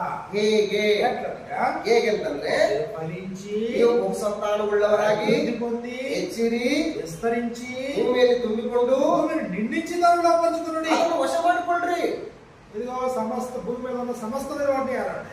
ಈಗ ಭೂಮಿ ಮೇಲೆ ಇರ್ತಕ್ಕಂಥ ಸಮಸ್ತವುಗಳನ್ನ ನೀವು ಆಡ್ರಿ. ఇప్పుడు ఈ దీవెన ఎప్పుడు సాధ్యమవుతుంది? ಈಗ ಈ ಒಂದು ಆಶೀರ್ವಾದ ಯಾವಾಗ ಸಾಧ್ಯ ಆಗುತ್ತೆ? స్త్రీ లేకుండా పురుషునికి సాధ్యమా? ಸ್ತ್ರೀ ಇಲ್ಲದೆ ಪುರುಷನಿಗೆ ಮಾತ್ರ ಸಾಧ್ಯ ಆಗುತ್ತೆ ಇದು. పురుషుడు లేకుండా స్త్రీకి సాధ్యమా? ಪುರುಷನಿಲ್ಲದೆ ಸ್ತ್ರೀಗೆ ಮಾತ್ರ ಇದು ಸಾಧ್ಯ ಆಗುತ್ತಾ? ఎవరు తక్కువ ఎవరు ఎక్కువ? ಯಾರು ಹೆಚ್ಚು ಯಾರು ಕಡಿಮೆ? ఎవరు తక్కువ అంటాం ఎవరు ఎక్కువ అంటాం? ಯಾರು ಹೆಚ್ಚು ಅಂತೀವಿ ಯಾರು ಕಡಿಮೆ ಅಂತ ಹೇಳ್ತೀವಿ ನಾವು. లేదండి గర్భాన్ని ధరించిందండి 9 మాసాలు మోసి కనిందండి తల్లి గొప్పండి అంటావా? ಇಲ್ಲ ರೀ, 9 ತಿಂಗಳ ಕಾಲ ತಾಯಿ ತನ್ನ ಗರ್ಭದಲ್ಲಿ ನಮ್ಮನ್ನು ಹೊತ್ತಿದ್ದಾಳೆ, ಹೆತ್ತಿದ್ದಾಳೆ, ಸಾಕಿದ್ದಾಳೆ, ಹಾಗಾಗಿ ತಾಯಿನೇ ದೊಡ್ಡವಳು ಅಂತ ಹೇಳ್ತೀವ. పురుషులు లేకుండా సాధ్యమా? ಪುರುಷನಿಲ್ಲದೆ ಇದು ಸಾಧ್ಯನಾ? పురుషులు గొప్ప స్త్రీ గొప్ప? ಪುರುಷನು ದೊಡ್ಡವಳ ಸ್ತ್ರೀ ದೊಡ್ಡವಳ? అది బుద్ధిహీనమైన ఆలోచన. ಅದು ಬುದ್ಧಿಹೀನತೆಯಿಂದ ಕೂಡಿದಂತ ಆಲೋಚನೆ ಇದೆ. ಆಲೋಚನೆ అనేక సంకల్పంలో ದೇವರ ಒಂದು ಸಂಕಲ್ಪದಲ್ಲಿ స్త్రీగా సృజించాడు, ಸ್ತ್ರೀಯನ್ನಾಗಿ ನಿರ್ಮಾಣ ಮಾಡಿದನು, పురుషునిగా సృజించాడు. ಪುರುಷನನ್ನಾಗಿ ನಿರ್ಮಾಣ ಮಾಡಿದನು. ఎవరి పాత్ర వాళ్ళదే? ಯಾರ ಪಾತ್ರ ಅವ್ರದ್ದು? ఎవరి శరీర నిర్మాణం వాళ్ళదే? ಯಾರ ಶರೀರ ನಿರ್ಮಾಣ ಅವ್ರದೇ ಅದು ಶರೀರ. కానీ ఇరువురి యొక్క కలయిక ಯಾರ ಇಬ್ಬರು ಒಂದಾಗುವುದ್ರ ಮೂಲಕ వారి జీవిత ఆశీర్వాదానికి కారణం. ಅವರ ಜೀವಿತದ ಆಶೀರ್ವಾದಗಳಿಗೆ ಕಾರಣ ಆಗುತ್ತೆ. ఫలించాలి, అభివృద్ధి చెందాలి, నిండించాలి, విస్తరించాలి. ಅವರು ಫಲಿಸಬೇಕು, ಬಹುಸಂತಾನ ಉಳ್ಳವರಾಗಬೇಕು, ಭೂಮಿ ಮೇಲೆ ತುಂಬಿಕೊಳ್ಬೇಕು, ಹೆಚ್ಚಿಕೊಳ್ಬೇಕು. కాబట్టి దేవుడు స్త్రీగా పురుషునిగా నిర్మించాడు. ಆದ್ದರಿಂದ ದೇವರು ಸ್ತ್ರೀಯನ್ನಾಗಿ ಪುರುಷನನ್ನಾಗಿ ನಿರ್ಮಾಣ ಮಾಡಿದ್ದಾರೆ. ఆ స్త్రీ ఎందుకు అంటే ಈಗ ಸ್ತ್ರೀ ಯಾಕೆ ಅಂತಂದ್ರೆ పురుషుని నుండి కలిగెను, పురుషుని కొరకు కలిగెను. ಪುರುಷನಿಂದ ಉತ್ಪತ್ತಿಯಾದಳು, ಪುರುಷನಿಗಾಗಿ ಉಂಟು ಮಾಡಲ್ಪಟ್ಟಳು. కొరింథీయులకు రాసిన మొదటి పత్రిక 11వ అధ్యాయంలో ಕೊರಿಂಥದವರಿಗೆ ಬರೆದ ಮೊದಲ ಪತ್ರಿಕೆ 11ನೇ ಅಧ್ಯಾಯದಲ್ಲಿ ఇదిగో 11వ వచనంలో మనకి ఇలా రాయబడింది. 11ನೇ ವಚನದಲ್ಲಿ ನಮಗೆ ಈ ರೀತಿಯಾಗಿ ಬರೆಯಲ್ಪಟ್ಟಿದೆ. 12వ వచనంలో 12ನೇ ವಚನದಲ್ಲಿ స్త్రీ పురుషుని నుండి ఎలాగూ కలిగెనో ಸ್ತ್ರೀ ಪುರುಷನಿಂದ ಯಾವ ರೀತಿಯಾಗಿ ಉತ್ಪತ್ತಿಯಾದಳು అలాగే ಅದೇ ರೀತಿಯಾಗಿ పురుషుడు స్త్రీ మూలముగా కలిగెను. ಪುರುಷನು ಸ್ತ್ರೀಯಿಂದ ಉತ್ಪತ್ತಿಯಾದನು. కానీ సమస్తమైనవి దేవుని మూలముగా కలుగుతున్నది. ಸಮಸ್ತವೂ ಕೂಡ ದೇವರೇ ಮೂಲ ಕಾರಣವು ಸಮಸ್ತಕ್ಕೂ ಕೂಡ. పురుషుని నుండి స్త్రీ ఎలాగూ కలిగెనో ಪುರುಷನಿಂದ ಸ್ತ್ರೀ ಯಾವ ರೀತಿ ಉಂಟು ಮಾಡಲ್ಪಟ್ಟಳೋ అలాగే పురుషుడు స్త్రీ మూలముగా కలిగెను. ಅದೇ ರೀತಿಯಾಗಿ ಪುರುಷನು ಸ್ತ್ರೀ ಮೂಲಕವಾಗಿ ಹುಟ್ಟುತ್ತಾನೆ. స్త్రీ మూలముగా పురుషుడు కలిగాడు, ಸ್ತ್ರೀಯ ಮೂಲಕವಾಗಿ ಪುರುಷನು ಹುಟ್ಟುತ್ತಾ ಇದ್ದಾನೆ. పురుషుని కొరకు స్త్రీ, పురుషుని నుండి స్త్రీ. ಪುರುಷನಿಗಾಗಿ ಪುರುಷನಿಂದ ಸ್ತ್ರೀ ಉಂಟು ಮಾಡಲ್ಪಡ್ತಾರೆ. కానీ ಆದ್ರೆ ఇదిగో సమస్తమైనవి దేవుని మూలముగా కలుగుతున్నవి. ಸಮಸ್ತಕ್ಕೂ ದೇವರೇ ಮೂಲ ಕಾರಣನು. కాబట్టి ఇదిగో మర్చిపోవద్దు. ಆದ್ರಿಂದ ಈಗ ನೀವು ಮರ್ತು ಬಿಡಬೇಡಿ. ಮೊಟ್ಟಮೊದಲದಾಗಿ స్త్రీ ఏమై ఉంది అంటే ಸ್ತ್ರೀ ಏನಾಗಿದ್ದಾಳೆ ಅಂತಂದ್ರೆ ఆమె పురుషునికి సహకారి, ಆಕೆ ಪುರುಷನಿಗೆ ಸಹಕಾರಿಣಿ, సాటి అయినది, ಸರಿ ಬೀಳುವಂತಹ, హెల్పర్ అండ్ కంపానియన్. ಹೆಲ್ಪರ್ ಮತ್ತು ಕಂಪ್ಯಾನಿಯನ್. అంత మాత్రమే కాదు, ಅಷ್ಟು ಮಾತ್ರವೇ ಅಲ್ಲ, స్త్రీ దేని కొరకు అని అంటే ಸ್ತ್ರೀ ಯಾವುದಕ್ಕೋಸ್ಕರ ಅಂತಂದ್ರೆ కాబట్టి ఆమె తల్లిగా ఉండడానికి, ಆಕೆ ತಾಯಿಯಾಗಿರುವುದಕ್ಕೋಸ್ಕರ, ఆమె బిడ్డలను పెంచడానికి, ಆಕೆ ತಾಯಿಯನ್ನ ಮಕ್ಕಳನ್ನ ಬೆಳೆಸೋದಕ್ಕೋಸ್ಕರ. మరి పురుషుడు తల్లిగా ఉండలేడా? ಪುರುಷನು ತಾಯಿಯಾಗಿರಕ್ಕಾಗಲ್ವಾ? పురుషుడు గర్భాన్ని ధరించలేడా? ಪುರುಷನು ಗರ್ಭವನ್ನು ಧರಿಸಕ್ಕಾಗಲ್ವಾ ಆತನಿಗೆ? ఆ అవకాశం దేవుడు స్త్రీకే ఇచ్చాడా? ಆ ಅವಕಾಶವನ್ನು ದೇವರು ಸ್ತ್ರೀಗೆ ಮಾತ್ರ ಕೊಟ್ಟಿದ್ದಾನ? అంటే దేవుడు స్త్రీకి పురుషుడికి మధ్య వివక్ష చూపించాడా? ಅಂದ್ರೆ ದೇವರು ಪುರುಷನಿಗೂ ಸ್ತ್ರೀಯರ ಮಧ್ಯದಲ್ಲಿ ಒಂದು ಏನಾದ್ರು ಪಕ್ಷಪಾತವನ್ನು ತೋರಿಸಿದಾನ? కాదు. ಇಲ್ಲ. పురుషునికి ఇచ్చేది పురుషునికి, స్త్రీకి ఇచ్చేది స్త్రీకి. ಪುರುಷನಿಗೆ ಕೊಡಬೇಕಾದದ್ದನ್ನ ಪುರುಷನಿಗೆ, ಸ್ತ್ರೀಗೆ ಕೊಡಬೇಕಾದದ್ದನ್ನ ಸ್ತ್ರೀಗೆ ಕೊಟ್ಟಿದ್ದಾನೆ. సామెతల గ్రంథం 31వ అధ్యాయం మనం చూసినప్పుడు, ಜ್ಞಾನೋಕ್ತಿಗಳ ಪುಸ್ತಕ 31ನೇ ಅಧ್ಯಾಯವನ್ನು ನಾವು ನೋಡಿದ್ರೆ, సామెతల గ్రంథం 31వ అధ్యాయంలో ಜ್ಞಾನೋಕ್ತಿಗಳ ಪುಸ್ತಕ 31ನೇ ಅಧ್ಯಾಯದಲ್ಲಿ 28వ వచనం మనకి ఇలా రాయబడింది. 28ನೇ ವಚನದಲ್ಲಿ ನಮಗೆ ಈ ರೀತಿಯಾಗಿ ಬರೆಯಲ್ಪಟ್ಟಿದೆ. ఆమె కుమారుడు లేచి ಆమె ಧನ್ಯರಾದಂದರು, ಆಕೆಯ ಮಕ್ಕಳು ಎದ್ದು ಆಕೆಯನ್ನ ಧನ್ಯರು ಎಂಬುದಾಗಿ ಹೇಳ್ತಾರೆ. చాలా మంది కుమార్తెలు పతివ్రతా ధర్మమును అనుಸರಿಸುన్నారు గాని ಬಹಳಷ್ಟು ಜನರು ಪತಿವ್ರತೆ ಧರ್ಮವನ್ನು ಆಚರಿಸ್ತಾ ಇದ್ದಾರೆ. ಆದರೆ గాని నీవు వారందరినీ మించిన దానవని ఆమె పెనిమిటి ఆమెను పొగడును. ಆದರೆ ಅವರೆಲ್ಲರನ್ನ ನೀನು ಮೀರಿಸಿದ್ಯಾ ಎಂಬುದಾಗಿ ತನ್ನ ಆಕೆಯ ಗಂಡನು ಆಕೆಯ ವಿಷಯದಲ್ಲಿ ಹೇಳ್ತಾನೆ. పెనిమిటి చేత బిడ్డల చేత పొగడబడే స్థితి దేవుడు స్త్రీకి ఇచ్చాడు. ಅಂದ್ರೆ ಗಂಡನಿಂದ ಮಕ್ಕಳಿಂದ ಹೊಗಳಲ್ಪಡುವಂತಹ ಸ್ಥಿತಿಯನ್ನ ಸ್ತ್ರೀಗೆ ಕೊಟ್ಟಿದ್ದಾನೆ. కాబట్టి ఇప్పుడు ఆమె తల్లి కాకపోతే, ಒಂದು ವೇಳೆ ಆಕೆ ತಾಯಿ ಆಗದಿದ್ರೆ ఇప్పుడు ఇప్పుడు ఆమె తల్లిగా తన బాధ్యతలను స్వీకరించకపోతే, ತಾಯಿಯಾಗಿ ತನ್ನ ಜವಾಬ್ದಾರಿಯನ್ನ ಆಕೆ ಸ್ವೀಕರಿಸದಿದ್ದರೆ, తల్లి అంటే ఊరికే తల్లి అయిపోతారా? ತಾಯಿ ಅಂತಂದ್ರೆ ಸುಮ್ಮನೆ ತಾಯಿ ಆಗ್ಬಿಡ್ತಾರ? ప్రసవం లేకుండా తల్లి అవుతుందా? ಪ್ರಸವ ವೇದನೆ ಇಲ್ಲದೇನೆ ತಾಯಿ ಆಗ್ಲಿಕ್ಕೆ ಸಾಧ್ಯ ಇದೆಯಾ? గర్భధారం లేకుండా తల్లి అవుతుందా? ಗರ್ಭಧಾರಣೆ ಇಲ್ಲದೆ ಆಕೆ ತಾಯಿ ಆಗುವುದಕ್ಕೆ ಸಾಧ್ಯವಿದೆಯಾ? ఆ బిడ్డలకు పాలిచ్చి పెంచుకున్న తల్లి అవుతుందా? ಮಗುವಿಗೆ ಹಾಲುಣಿಸಿ ಬೆಳೆಸದೆ ಆಕೆ ತಾಯಿ ಆಗ್ತಾಳ? ఆవిడ తల్లి అంటే ఏంటి? ಆದ್ರಿಂದ ತಾಯಿ ಅಂತಂದ್ರೇನು? గర్భధారణ జరిగి ಗರ್ಭಧಾರಣೆ ನಡೆದು ఆ తర్వాత ఇప్పుడు ఏం చెప్పాను, ప్రసవ వేదనతో, ಪ್ರಸವ ವೇದನೆಯಿಂದ పిల్లలను కని ಮಕ್ಕಳನ್ನ ಹೆತ್ತು వారికి పాలిచ్చి పెంచి ಅವರಿಗೆ ಹಾಲುಣಿಸಿ ಬೆಳೆಸಿ ప్రేమను పంచి ಪ್ರೀತಿಯನ್ನ ಹಂಚಿ ఇది ఇప్పుడు వారిని ఒక స్థాయికి తీసుకొస్తే, ಇಗೋ ಅವ್ರನ್ನ ಒಂದು ಹಂತಕ್ಕೆ ತಗೊಂಡು ಬಂದ್ರೆ ఇప్పుడు వారికి ఇది తల్లి అయింది, ಅವರಿಗೆ ಈಕೆ ತಾಯಿ ಆಗ್ತಾಳೆ. ఇప్పుడు వీరు పెద్దవాళ్ళు అయిన తర్వాత ಈಗ ಇವ್ರುಗಳು ದೊಡ್ಡವರಾದ್ಮೇಲೆ ఇదిగో పిల్లల తల్లితో మాట్లాడతారంట. ಈಗ ಮಕ್ಕಳು ತಾಯಿಯೊಟ್ಟಿಗೆ ಮಾತಾಡ್ತಾರಂತೆ. ఏమని మాట్లాడతారు? ಏನಂತ ಮಾತಾಡ್ತಾರೆ? ఆమె కుమారులు లేచి ఆమె ధన్యురాలందరూ. ಆಕೆಯ ಮಕ್ಕಳು ಎದ್ದು ಆಕೆಯನ್ನು ಧನ್ಯರು ಎಂಬುದಾಗಿ ಹೇಳುವರು. చాలా మంది కుమార్తెలు పతివ్రతా ధర్మమును స్వీకరించున్నారు కానీ నీవు అందరినీ మించిన దానిని పెనిమిటి ఆమె పొగడును. ಆತನ ಗಂಡ ಹೇಳ್ತಾನಂತೆ, ಬಹಳಷ್ಟು ಸ್ತ್ರೀಯರು ಪತಿವ್ರತ ಧರ್ಮವನ್ನ ಆಚರಿಸಿದ್ದಾರೆ, ಆದ್ರೆ ನೀನು ಅವರೆಲ್ಲರಿಗಿಂತಲೂ ಕೂಡ ನೀನು ಧನ್ಯರು ಅಂತ ಹೇಳ್ತಾನಂತೆ ಆಕೆಯ ಗಂಡ. కాబట్టి ప్రభువైన యేసుక్రీస్తును కన్నటువంటి మరియమ్మని కూడా చూసినటువంటి వారు ధన్యురాలు ఉన్నారు కదా. ಅಂದ್ರೆ ಕರ್ತನಾದ ಯೇಸು ಕ್ರಿಸ್ತನನ್ನ ಹೆತ್ತಂತಹ ಮರಿಯಳನ್ನು ಕೂಡ ನೋಡಿದಂತಹ ಅನೇಕರು ಕೂಡ ಆಕೆಯನ್ನ ಧನ್ಯರು ಎಂಬುದಾಗಿ ಹೇಳಿದಾರಲ್ವಾ. ప్రభువైన యేసును చూసి ఆ ఉపదేశం వినేటువంటి వారు నిన్ను కనిన గర్భము ధన్యమైంది, నీవు కుడిచిన స్థనములు ధన్యములైన. ಅಂದ್ರೆ ನಿನ್ನನ್ನ ಹೆತ್ತಂತಹ ಗರ್ಭ ದೊಡ್ಡದು, ನೀನು ಕುಡಿಸಿದ ಸ್ಥಳಗಳು ದೊಡ್ಡ ಶ್ರೇಷ್ಠವಾದವು ಅಂತ ಹೇಳ್ಬಿಟ್ಟು ಜನರು ಯೇಸು ಕ್ರಿಸ್ತನ ತಾಯಿಯಾದಂತ ಮರಿಯಳಿಗೆ ಹೇಳ್ತಾ ಇದ್ದಾರೆ. కాబట్టి పిల్లల కన్నం పెంచడం అనేది స్త్రీకి ఇవ్వబడిన ధన్యత. ಅಂದ್ರೆ మಕ್ಕಳನ್ನ ಹೇರುವಂಥದ್ದು, ಅವರನ್ನ ಪೋಷಿಸುವಂಥದ್ದು, ಬೆಳೆಸುವಂಥದ್ದು ದೇವರು ಅವರಿಗೆ ಕೊಟ್ಟಂತ ಒಂದು ಧನ್ಯತೆ. మరి ఇప్పుడు దేవుడు పురుషుల్ని వివక్షలుగా చేశాడా? ಹಾಗಾದ್ರೆ ಈ ವಿಷಯದಲ್ಲಿ ದೇವರು ಪುರುಷರನ್ನ ಪಕ್ಷಪಾತದಿಂದ ನೋಡ್ತಾ ಇದ್ದಾನ? కాదు. ಇಲ್ಲ. పురుషుని పాత్ర పురుషున్నే, ಪುರುಷ ಪಾತ್ರ ಪುರುಷನ್ನೇ, స్త్రీ పాత్ర స్త్రీదే. ಸ್ತ್ರೀ ಪಾತ್ರ ಸ್ತ್ರೀದೇನೆ. ఇదిగో సహాయకురాలుగా కంపానియన్ గా ఉండమని దేవుడు సృష్టించాడు. ಈಗ ಸ್ತ್ರೀಯನ್ನ ಸಹಕಾರಿಯನ್ನಾಗಿ ಕಂಪ್ಯಾನಿಯನ್ನಾಗಿ ಇರುವಂತ ಹೇಳ್ತಾ ಇದ್ದಾನೆ. ఇదిగో నువ్వు గర్భాన్ని ధరించి ప్రసవేదంతో నువ్వు పిల్లలు కనాలి, వారిని కని పెంచి పాలించి పెంచాలి. ಈಗ ನೀನು ಪ್ರಸವ ವೇದನೆಯನ್ನು ಅನುಭವಿಸಿ ಮಕ್ಕಳನ್ನ ಹೆತ್ತು ಅವರಿಗೆ ಹಾಲುಣಿಸಿ ಅವ್ರನ್ನ ಪೋಷಿಸಿ ಬೆಳೆಸಬೇಕಂತೇಳಿ ದೇವರು ಸ್ತ್ರೀಗೆ ಹೇಳ್ತಾ ಇದ್ದಾನೆ. అంత మాత్రమే కాదు, ಅಷ್ಟು ಮಾತ್ರವೇ ಅಲ್ಲ, ఇదిగో స్త్రీ పాత్ర మనం చూసినప్పుడు ಈಗ ಸ್ತ್ರೀ ಪಾತ್ರವನ್ನು ನಾವು ನೋಡ್ತಾ ಇದ್ರೆ, ఇదిగో నువ్వు గృహానంతనే పాలించాలి. ಈಗ ನೀನು ಗೃಹವನ್ನೆಲ್ಲ ಮನೆಯ ಯಜಮಾನಿ ಆಗಿರಬೇಕು, ಗೃಹ ಪರಿಪಾಲನೆ ಮಾಡಬೇಕು. You are the manager over the household. So ನೀನು ಮನೆಯ ಮ್ಯಾನೇಜರ್ ಆಗಿ ನೋಡ್ಕೊಂಡು ಹೋಗ್ಬೇಕು. గృహ పాలన ಗೃಹ ಪರಿಪಾಲನೆ పురుషుడికి ఇవ్వలేదు. ಅದು ಪುರುಷನಿಗೆ ಕೊಡ್ಲಿಲ್ಲ. పురుషుడు గృహ యజమాని, ಪುರುಷನು ಮನೆಯ ಯಜಮಾನ, కానీ గృహ పాలన, ಆದ್ರೆ ಗೃಹವನ್ನ ಪರಿಪಾಲನೆ ಮಾಡೋದು, గృహాన్ని పరిపాలించే బాధ్యత స్త్రీది. ಗೃಹವನ್ನು ಪರಿಪಾಲನೆ ಮಾಡುವಂತಹ ಜವಾಬ್ದಾರಿ ಸ್ತ್ರೀದು. కాబట్టి 31వ అధ్యాయం మనం చూసినప్పుడు ಆದ್ರಿಂದ 31ನೇ ಅಧ್ಯಾಯವನ್ನ ನಾವು ನೋಡಿದ್ರೆ 10వ వచనం నుండి మనకి ఇలా రాయబడింది. 10వ ವಚನದಿಂದ ನಮಗೆ ಈ ರೀತಿಯಾಗಿ ಬರೆಯಲ್ಪಟ್ಟಿದೆ. గుణవతి అయిన భార్య దొరుకుతారు, ಗುಣವತಿಯಾದ ಪತಿಯು ಎಲ್ಲಿ ಸಿಕ್ಕಳು? ఆమె గుచ్చము కంటే అమూల్యమైనది, ಆಕೆಯು ಅವಳಕ್ಕಿಂತಲೂ ಬಹು ಅಮೂಲ್ಯಳು.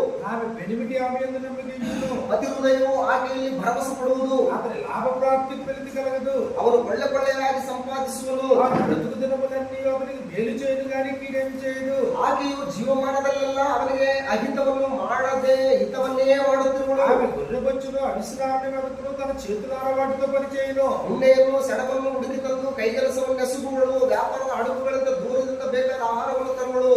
ఆమె చీకటితోనే లేచి తన ఇంటి వారికి భోజనం సిద్ధపరచును, ಇನ್ನು ಕತ್ತಲಿರುವಾಗಲೇ ಎದ್ದು ಮನೆಯವರಿಗೆ ತೀನಿಯನ್ನಿಕ್ಕಿ తన పనిగలకు బత్తెని ఏర్పరచును, ಭಕ್ತುಗಳಿಗೆ ದಿನದ ಭತ್ಯವನ್ನು ಹಂಚುವಳು. ఆమె పొలమును చూచి దానిని తీసుకొనును, ಫಲವನ್ನು ನೋಡಿ ಯೋಚಿಸಿ ಕೊಂಡುಕೊಳ್ಳುವಳು. వారు కూడబెట్టిన ద్రవ్యం పెట్టి ద్రాక్ష తోట ఒకటి నాటించును, ತನ್ನ ಕೈಗೆಲಸದ ಲಾಭದಿಂದ ತೋಟ ಮಾಡಿಸುವಳು. ఆమె నడికట్టు చేత నడుమును బలపరుచుకొని చేతులతో బలముగా పనిచేయను, ನಡುವಿಗೆ ಬಲವೆಂಬ ಪಟ್ಟಿಯನ್ನು ಕಟ್ಟಿಕೊಂಡು ತೋಳುಗಳನ್ನು ಶಕ್ತಿಗೊಳಿಸುವಳು. తన వ్యాపార లాభం అనుభవించి తెలుసుకును, ವಿದೇಶಿಸಿ ಬಹುಲಾಭವಾಯಿತೆಂದು ತಿಳ್ಕೊಳ್ಳುವಳು. రాత్రి వేళ ఆమె దీపం మారిపోదు. ಆಕೆಯ ದೀಪವು ರಾತ್ರಿಯಲ್ಲೆಲ್ಲ ಆರದು. ఆమె పంటిని చేత పట్టుకున్నాడు, ರಾಟೆಯ ಮೇಲೆ ಕೈ ಹಾಕಿ తన వేళతో కదురు పట్టుకుని పడుతును, ಅದರನ್ನು ಹಿಡಿಯುವವಳು. హీరులకు తన చేయి చాపు, ಬಡವರಿಗೆ ಕೈ ಇಚ್ಚಿ దరిద్రులకు తన చేతులు చాపు, ದಿಕ್ಕಿಲ್ಲದವರಿಗೆ ಕೈ ನೀಡುವಳು. మన ఇంటి వారికి చలి తగులునని భయపడదు. ఆమె ఇంటి వారందరూ రక్తవర్ణ వస్త్రములు ధరించిన వారు. ಮನೆಯವರೆಲ್ಲರಿಗೂ ಸಕಲಾತಿಯನ್ನು ಒದಿಸುವುದರಿಂದ ಅವರ ವಿಷಯವಾಗಿ ಆಕೆಗೆ ಹಿಮದ ಭಯವಿಲ್ಲ. ఆమె పరుపులు సిద్ధపరచుకున్నాడు, ఆమె బట్టలు సన్నగార బట్టలు రక్తవర్ణపు వస్త్రములు. ನನಗಾಗಿ ರಕ್ತ ಕಂಬಳಿಗಳನ್ನು ಮಾಡುವಳು. ಆಕೆ ಉಡುಪೋ ನಾರುಮಡಿ ರಕ್ತಾಂಬರ.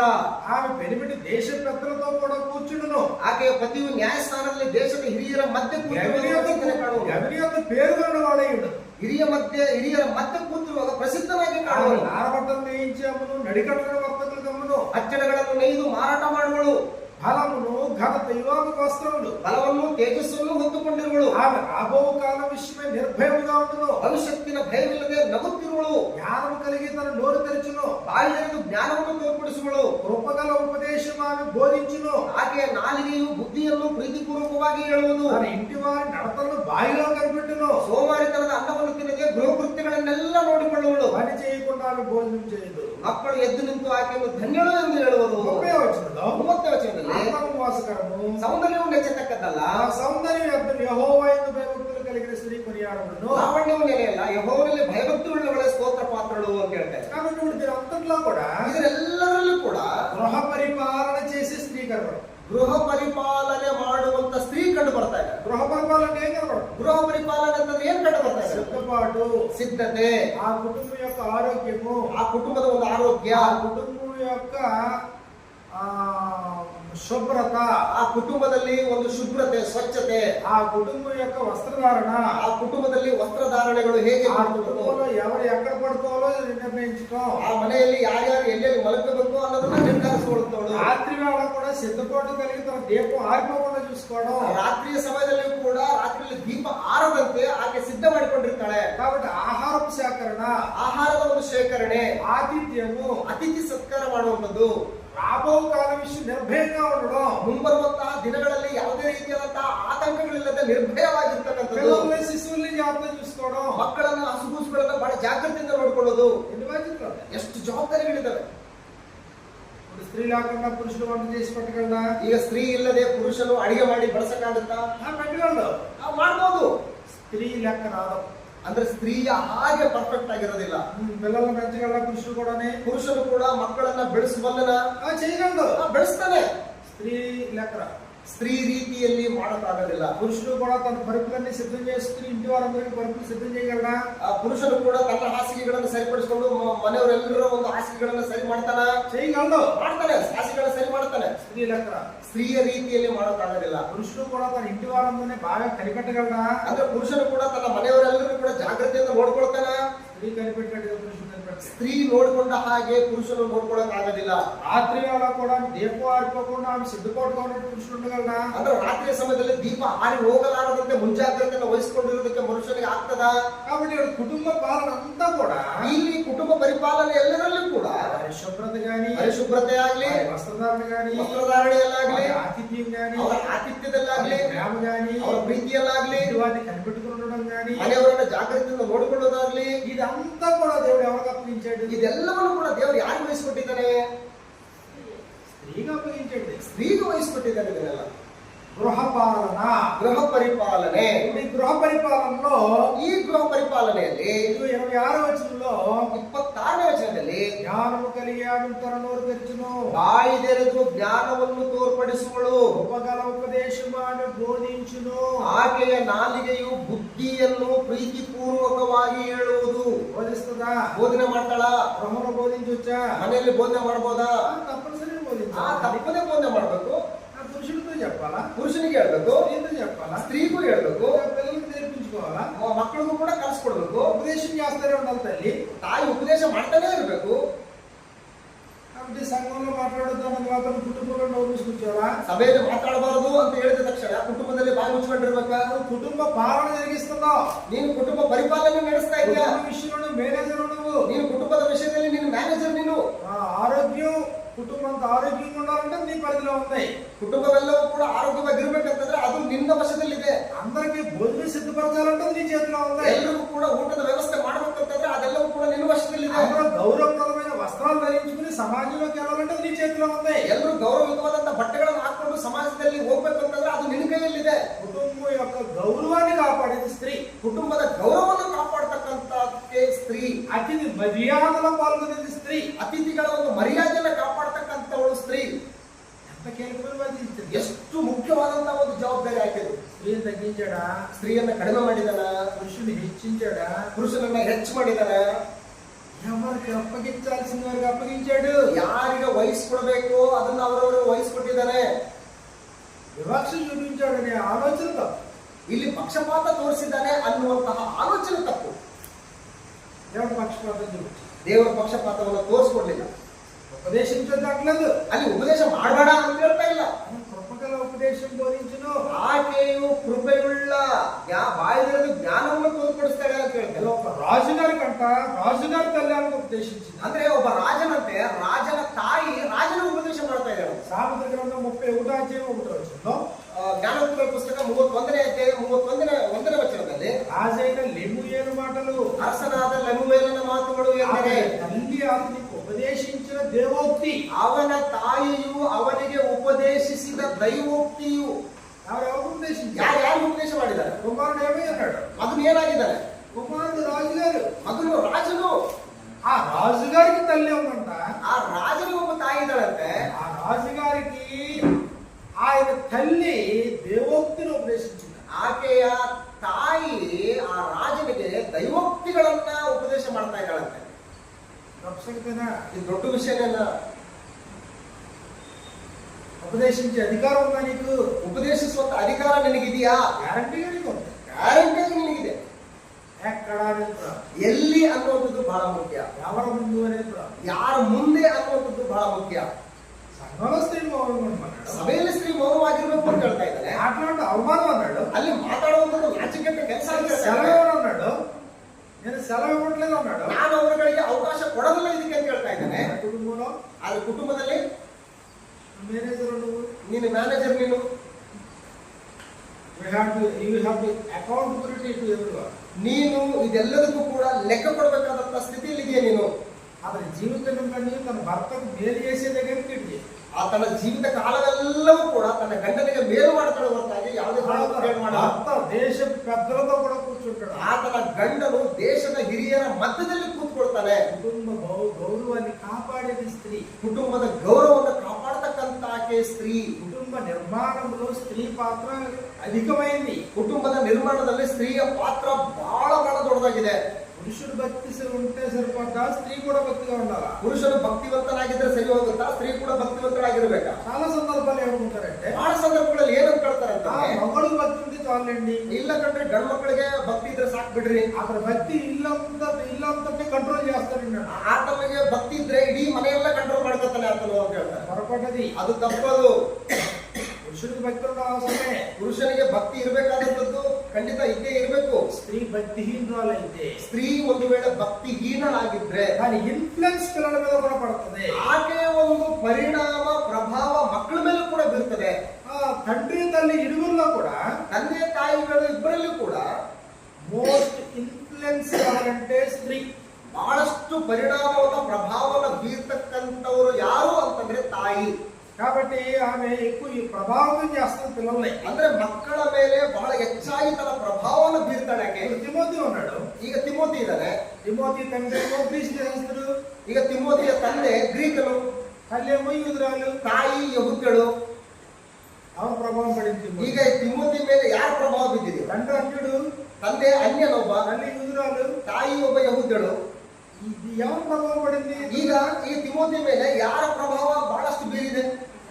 తల్లి ప్రభావమా తండ్రి ప్రభావమా? ತಾಯಿಯ ಪ್ರಭಾವನ ತಂದೆಯ ಪ್ರಭಾವನ? తండ్రి ప్రభావం అయితే ఇతను అన్యుడైపోవాలా? ತಂದೆಯ ಪ್ರಭಾವ ಒಂದು ವೇಳೆ ಜಾಸ್ತಿ ಇದ್ರೆ ಈತನು ಕೂಡ ಒಬ್ಬ ಅನ್ಯನಾಗಿಬಿಡ್ತಿದ್ದ. అపోస్తల కార్యాలు 16వ అధ్యాయం మనం చూసినప్పుడు, ಅಪೊಸ್ತಲರ ಕೃತ್ಯಗಳ ಪುಸ್ತಕ 16ನೇ ಅಧ್ಯಾಯವನ್ನು ನಾವು ನೋಡಿದ್ರೆ దెర్బేకును వచ్చిన అక్కడ తిమోతి అని ఒక శిష్యుడు ఉండేను. ಅಲ್ಲಿ ದೆರ್ಬೆಗೆ ಪುಸ್ತಕಕ್ಕೆ ಬಂದಾಗ ಅಲ್ಲಿ ತಿಮೋತಿ ಎಂಬ ಯೌವನಸ್ಥರು ಸಿಕ್ಕನು. అతను విశ్వసించిన ఒక యూదురాలి కుమారుడు. ಆತನು ನಂಬಿದ ಒಬ್ಬ ಯಹೂದ್ಯಳ ಮಗನು. అతని తండ్రి గ్రీస్ దేశస్థుడు. ಆತನ ತಂದೆ ಗ್ರೀಕನಾಗಿದ್ದನು. కాబట్టి అతను విశ్వసించిన ఒక యూదురాలి కుమారుడు అన్నాడు. ಆಕೆಯು ನಂಬಿದ ಒಬ್ಬ ಯಹೂದ್ಯ ಮಗನಾಗಿದ್ದನು ಅಂತ ಹೇಳ್ತಾರೆ. తిమోతికి రాసిన మొదటి పత్రిక 2:15 ತಿಮೋತಿಗೆ ಬರೆದ ಮೊದಲ ಪತ್ರಿಕೆ 2ನೇ ಅಧ್ಯಾಯ 15ನೇ ವಚನದಲ್ಲಿ 2:15 మనకి ఇలా రాయబడింది. 2ನೇ ಅಧ್ಯಾಯ 15ನೇ ವಚನದಲ್ಲಿ ನಮಗೆ ಈ ರೀತಿ ಬರೆಯಲ್ಪಟ್ಟಿದೆ. క్షమించండి, 2 తిమోతి పత్రిక 2ನೇ ತಿಮೋತಿ ಪತ್ರಿಕೆ 1ನೇ ಅಧ್ಯಾಯ 1ನೇ ಅಧ್ಯಾಯ 3-5 వచనాల్లో 3ರಿಂದ 5ನೇ ವಚನದಲ್ಲಿ ఆ విశ్వాసము, తిమోతిలో ఉన్నటువంటి ఆ విశ్వాసము ತಿಮೋತಿಯಲ್ಲಿದ್ದಂತಹ ಆ ಒಂದು ನಂಬಿಕೆ మొదటిని అబ్బాయిన లోయలోను ಮೊದಲು ನಿನ್ನ ಅಜ್ಜಿಯಾದ ಲೋಬಿಯಲ್ಲಿಯೂ నీ తల్లి అయిన యునీకులోను వసించెను. ನಿನ್ನ ತಾಯಿಯಾದ ಯುನೀಕೆಯಲ್ಲಿಯೂ ವಾಸವಾಗಿತ್ತು. అది నీ యందు సహా వసించున్నదని నేను దృఢంగా నమ్ముతున్నాను. ಅದು ನಿನ್ನಲ್ಲಿಯೂ ಕೂಡ ವಾಸವಾಗಿದೆ ಎಂದು ನಾನು ದೃಢವಾಗಿ ನಂಬಿದ್ದೇನೆ. తండ్రి తెచ్చిందా తల్లి తెచ్చిందా? ತಂದೆಯಿಂದ ಬಂದಿದೆಯಾ, ತಾಯಿಯಿಂದ ಬರ್ತಾ ಇದೆಯಾ? తల్లి అబ్బ దగ్గర నుంచి వచ్చింది. ತಾಯಿ ಆ ಒಂದು ಅಜ್ಜಿ ಅವರಿಂದ ಬರ್ತಾ ಇದೆ. ఇది ఇప్పుడు అపోస్తలుల పౌలు తిమోతితో మాట్లాడుతూ ಅಪೊಸ್ತಲನಾದಂತ ಪೌಲನು ತಿಮೋತಿಯೊಟ್ಟಿಗೆ ಮಾತಾಡ್ತಾ 3:15 ఇలా రాయబడింది. 3ನೇ ಅಧ್ಯಾಯ 15ನೇ ವಚನದಲ್ಲಿ ಈ ರೀತಿ ಬರೆಯಲ್ಪಟ್ಟಿದೆ. క్రీస్తు యేసునందువలసిన విశ్వాసం ద్వారా రక్షణార్థమైన జ్ఞానము నీకు కలిగించుటకు శక్తి గల పరిశుద్ధ లేఖనములు బాల్యము నుండి నీవెరుగుదువు గనుక ನೀನು ಈ ನಿನಗೆ ಪರಿಚಯ 14ನೇ ವಚನದಲ್ಲಿ ನೀನಾದರೂ ಕಲಿತು ದೃಢವಾಗಿ ನಂಬಿದ ಬೋಧನೆಗಳಲ್ಲಿ ಆಗಿರು, ಕಲಿಸಿಕೊಟ್ಟವರು ಯಾರೆಂಬುದನ್ನು ಆಲೋಚಿಸು. ಚಿಕ್ಕಂದಿನಿಂದಲೂ ನಿನಗೆ ಪರಿಶುದ್ಧ ಗ್ರಂಥಗಳ ಪರಿಚಯವಾಯಿತಲ್ಲ. బాల్యము నుండి నీవెరుగుదువు గనుక ಚಿಕ್ಕಂದಿನಿಂದಲೂ ಕೂಡ ನಿನಗೆ ಪರಿಶುದ್ಧ ಗ್ರಂಥಗಳ ಪರಿಚಯವಾಯಿತಲ್ಲ. నేర్చుకొని రూఢి అని తెలుసుకున్నవి ఎవరి వల్ల నేర్చుకుంటూ ఆ సంగతులు వాటి నిలకడగా ఉండు. ನೀನು ಯಾರಿಂದ ನಿನಗೆ ಕಲಿಸಿಕೊಟ್ಟವರು ಯಾರೆಂಬುದನ್ನು ನೀನು ಆಲೋಚಿಸು ಅಂತ ಹೇಳ್ತಾ ಇದ್ದಾರೆ. ನಾವು ఎవరో నేర్చుకున్నాం? ಯಾರಿಂದ ಕಲ್ತ್ಕೊಂಡಿದ್ಯಾ? బాల్యం నుండి అక్కడ నేర్చుకున్నాం. ಬಾಲ್ಯದಿಂದ ಚಿಕ್ಕಂದಿನಿಂದ ಎಲ್ಲಿಂದ ಕಲ್ತ್ಕೊಂಡಿದ್ಯಾ? ಯಾರಿಂದ ಕಲ್ತ್ಕೊಂಡಿದ್ಯಾ? ఆ మాటకు వస్తే ಆ ಮಾತಿಗೆ ಬಂದ್ರೆ బాల్య దశకు ముందు కూడా తల్లి యొక్క ఇన్ఫ్లుయెన్స్ ఉంది. ಬಾಲ್ಯಕ್ಕಿಂತ ಮುಂಚೆಯೂ ಕೂಡ ತಾಯಿಯ ಪ್ರಭಾವ ಆತನ ಮೇಲೆ ಜಾಸ್ತಿ ಇದೆ. అమ్మ పిల్లలు లేకుండా మందిరానికి పోయింది. 12 ಮಕ್ಕಳಿಲ್ಲದೆ ದೇವರ ಮಂದಿರಕ್ಕೆ ಹೋಗ್ತಾ ಇದ್ದಾಳೆ. ప్రార్థించుకుంటుంది. ಅಲ್ಲಿ ಪ್ರಾರ್ಥನೆ ಮಾಡ್ತಾ ಇದ್ದಾಳೆ. దేవుడు చూపించాడు. ದೇವರಲ್ಲಿ ಕೃಪೆ ತೋರಿಸಿದ್ದಾಳೆ. మొక్కుబడి చేస్తుంది. ಅಲ್ಲಿ ಆಕೆ ಒಂದು ಹರಕೆಯನ್ನು ಮಾಡ್ಕೊಳ್ತಾಳೆ. కుమారుడు పుడితే ಒಂದು ವೇಳೆ ಗಂಡು ಮಗ ಹುಟ್ಟಿದ್ರೆ కుమారుడు పాలు విడిచేటప్పటికి ಮಗನು ತಾಯಿಯ ಮಗ ಹಾಲನ್ನ ಬಿಡುವ ಹೊತ್ತಿಗೆ తీసుకెళ్ళి అక్కడ పెట్టేలా ನಾನು ಎಲ್ಲಿ ತಗೊಂಡೋಗಿ ಬಿಟ್ಬಿಡ್ತೀನಿ, ನಾನು పెట్టేలా ಎಲ್ಲಿ ಹತ್ರ ಬಿಟ್ಬಿಡ್ತೀನಿ ನಾನು ಸಮಾಧಿ ಹತ್ರ. మరి అన్న ఇప్పుడు విడిచిపెట్టింది ಈಗ ಈಗ ಆ ಒಂದು ಬಾಲಕನನ್ನು ಯಾವಾಗ ಬಿಟ್ಕೊಟ್ಟಿದ್ದಾಳೆ? 12 పాలు విడిచినప్పుడు విడిచిపెట్టేసిందని తీసుకెళ్ళి ಆಕೆಯು ತಾಯಿಯ ಮೊಲೆ ಹಾಲನ್ನು ಕುಡಿಯುವುದನ್ನು ಬಿಟ್ಟಾಗ ಆ ಮಗುವನ್ನು ಹೋಗಿ ಅಲ್ಲಿ ಮಂದಿರದೊಳಗೆ ಬಿಟ್ಟಿದ್ದಾಳಲ್ಲ. సమయంలో మొదటి గ్రంథం మొదటి అధ్యాయంలో 1ನೇ ಸಮುವೇಲ ಗ್ರಂಥ 1ನೇ ಅಧ್ಯಾಯದಲ್ಲಿ ఈ సంగతులు అక్కడ మరి ఇలా రాయబడ్డాయి. ಸಂಗತಿಗಳು ನಮಗೆ ಈ ರೀತಿಯಾಗಿ ಬರೆಯಲ್ಪಡ್ತಾ ಇದ್ದಾರೆ. 1వ అధ్యాయం 11వ వచనంలో 1ನೇ ಅಧ್ಯಾಯ 11ನೇ ವಚನದಲ್ಲಿ ఇదిగో నీవు నన్ను జ్ఞాపకం చేసుకుని సేవకురాలైన నాకు మగపిల్లను దయచేసి నీ ఎల్లవాని తల మీద క్షౌరపు కత్తి ఎన్నటికి రానివాడు ప్రతిదినములన్నిటి నేను వాడిని యెహోవానగు నీకు అప్పగింతులని మొక్కుబడి చేస్తున్నాను. ಸೇನಾಧೀಶ್ವರನಾದ ಯೆಹೋವನೇ, ನಿನ್ನ ದಾಸಿಯ ದುಃಖವನ್ನು ಪರಾಂಬರಿಸು. ನನ್ನನ್ನು ತಿರಸ್ಕರಿಸದೆ ಕನಿಕರವಿಟ್ಟು ನನಗೊಬ್ಬ ಮಗನನ್ನು ಕೊಡಬೇಕು. ಅವನು ಜೀವದಿಂದಿರುವ ತನಕ ನಿನ್ನವನಾಗಿಯೇ ಇರುವ ಹಾಗೆ. 20వ వచనంలో 1ನೇ ಅಧ್ಯಾಯ 20ನೇ ವಚನದಲ್ಲಿ ఇదిగో కనుక అన్న గర్భం ధరించి దినము నిండినప్పుడు ఒక కుమారుడు కని నేను యెహోవాకు మొక్కుకొని వీడిని అడిగిద్దరనుకొని వారికి సమూయేలు అని పేరు పెట్టాను. ಗರ್ಭಿಣಿಯಾಗಿ ದಿನ ತುಂಬಿದ ಮೇಲೆ ಒಬ್ಬ ಮಗನನ್ನು ಹೆತ್ತಳು. ಯೆಹೋವನನ್ನು ಬೇಡಿ ಪಡಕೊಂಡೆನೆಂದು ಹೇಳಿ ಆ ಮಗನಿಗೆ ಸಮೂವೇಲನೆಂದು ಹೆಸರಿಟ್ಟಳು. ఇదిగో 23వ వచనంలో 23ನೇ ವಚನದಲ್ಲಿ ఇదిగో పాలు మాన్పించు వరకు అతన్ని పెంచుచుండెను. ಆಕೆ ಗಂಡನಾದ ಎಲ್ಕನನು ಆಕೆಗೆ, ನಿನಗೆ ತೋರಿಸುವ ಪ್ರಕಾರ ಆಗಲಿ, ಮಗನು ಮೊಲೆ ಬಿಡುವವರೆಗೆ ಇರು. 24వ వచనంలో 24ನೇ ವಚನದಲ್ಲಿ పాలు మాన్పించిన తర్వాత అతను ఇంకా చిన్నవాడి ఉండగా ఆమె ఆ బాలుని ఎత్తుకొని ఇదిగో మందిరానికి వెళ్ళింది. ನಂತರ ಆಕೆ 3 ವರ್ಷದ ಒಂದು ಹೋರಿಯನ್ನು 30 ಸಾವಿರ ಹಿಟ್ಟನ್ನು ಒಂದು ತಗೊಂಡ್ಕೊಂಡು ಮಂದಿರಕ್ಕೆ ಬರ್ತಾ ಇದ್ದಾಳೆ. ఎత్తుకునే వయసు ಅಂದ್ರೆ ಎತ್ತುಕೊಳ್ಳುವಂತ ಚಿಕ್ಕವನಾಗಿದ್ದರು పాలు విడిచిపెట్టాడంటే ఇంకా ఎత్తుకుని సంకర ಅಂದ್ರೆ పెట్టుకుని ಹಾಲನ್ನ ಬಿಟ್ಟಿದ್ದಾನೆ ಅಂತಂದ್ರೆ ಇನ್ನು ಕಂಗಳಲ್ಲಿ ಎತ್ತುಕೊಳ್ಳುವಂತ ಒಂದು ವಯಸ್ಸದು. శిలోహలోని మందిరానికి వెళ్ళింది. ಶಿಲೋವಿನಲ್ಲಿರುವಂತಹ ಮಂದಿರಕ್ಕೆ ಹೋಗ್ತಾ ಇದ್ದಾರೆ. 28వ వచనంలో 28ನೇ ವಚನದಲ್ಲಿ కాబట్టి నేను ఆ బిడ్డను యెహోవాకు ప్రతిష్ఠించుచున్నాను. ನಾನು ಇವನನ್ನು ಯೆಹೋವನಿಗೆ ಒಪ್ಪಿಸಿದ್ದೇನೆ. వాడు యెహోవాకు ప్రతిష్ఠుడు అని చెప్పాను. ಅವನು ಜೀವದಿಂದಿರುವ ತನಕ ಆತನಿಗೆ ಪ್ರತಿಷ್ಠಿತನಾಗಿರುವನು ಎಂದು ಹೇಳಿದಳು. అంటే అక్కడ విడిచిపెట్టేసి ಅಂದ್ರೆ ಅಲ್ಲಿ ಆ ಮಗುವನ್ನು ಬಿಟ್ಟಿದ್ದಾಳೆ, ಹೊರಟಿದ್ದಾಳೆ. ఎవరో బాలుడు, ಯಾರ ಮಗನು, ಯಾವ ಬಾಲಕನು ಆತನು? ఇశ్రాయేలు వారిలో చాలా కీలకమైన పాత్ర పోషించినటువంటి సమూయేలు ಇಸ್ರಾಯೇಲರಲ್ಲಿ ಬಹುಮುಖ್ಯವಾದಂತಹ ಪಾತ್ರವನ್ನು ನಿರ್ವಹಿಸಿದಂತಹ ಸಮುವೇಲನ ಆತನು. ఎవరు ప్రభావం పడింది? ಯಾರ ಪ್ರಭಾವ ಬೀರಿದೆ ಆತನ ಮೇಲೆ? స్త్రీ గొప్ప ఇన్ఫ్లుయెన్సర్. ತಾಯಿ ಸ್ತ್ರೀ ಅನ್ನುವಂತಕ್ಕೆ ಬಹಳ ಪ್ರಭಾವನ ಬೀರ್ತಕ್ಕಂಥವಳು ಆಕೆ. మన ప్రభావం అధికంగా పిల్లల మీద పడుతుంది. ತನ್ನ ಪ್ರಭಾವ ಅಧಿಕವಾಗಿ ತನ್ನ ಮಕ್ಕಳ ಮೇಲೆ ಬೀರ್ತದೆ. తన ప్రార్థన పడాలైతే ಆಕೆ ಒಬ್ಬ ಪ್ರಾರ್ಥನಾ ಪರವಾದಂತ ಜೀವಿತವನ್ನು ಜೀವಿಸ್ತಾ ಇದ್ರೆ, భక్తి కలిగినటువంటి స్త్రీ అయితే, ಆಕೆ ಒಂದು ಭಕ್ತಿಯುಳ್ಳಂತ ಸ್ತ್ರೀಯೇ ಆಗಿದ್ರೆ, దేవుడి కంటే బయట ఉన్నటువంటి స్త్రీ తన ప్రభావం వల్ల పిల్లలందరినీ రక్షించుకోవడం అవుతారు. ದೇವರ ಮೇಲೆ ಭಯಭಕ್ತಿ ಇರ್ತಕ್ಕಂತಹ ಒಬ್ಬ ಸ್ತ್ರೀ ತನ್ನ ಒಂದು ಭಕ್ತಿಯ ಒಂದು ಪ್ರಭಾವದಿಂದ ತನ್ನ ಮಕ್ಕಳನ್ನೆಲ್ಲರೂ ಕೂಡ ಸಂಪಾದನೆ ಮಾಡ್ಕೊಳ್ತಾಳೆ. కాబట్టి పాలిచ్చి పెంచింది అంటే, ಹಾಲು ಕೊಟ್ಟು ಮಗುವನ್ನ ಸಾಕಿ ಸಲಿದಾಳೆ ಅಂತಂದ್ರೆ, పాలు వదిలేటప్పటికి చెప్పాల్సినది చెప్తారు. ಅಂದ್ರೆ ಹಾಲು ಬಿಡುವಷ್ಟು ಹೊತ್ತಿಗೆ ಏನ್ ಹೇಳ್ಬೇಕು ಅದನ್ನೆಲ್ಲರೂ ಕೂಡ ಹೇಳ್ಕೊಟ್ಬಿಟ್ಟಿದ್ದಾಳೆ ಅಂತ. మోష పరిస్థితి ఏంటి? ಮೋಶ ಪರಿಸ್ಥಿತಿ ಏನು? మోష పరిస్థితి కూడా అంతే కదా. ಮೋಶ ಪರಿಸ್ಥಿತಿ ಕೂಡ ಅಷ್ಟೇ ತಾನೇ. తల్లి పాత్ర లేదా?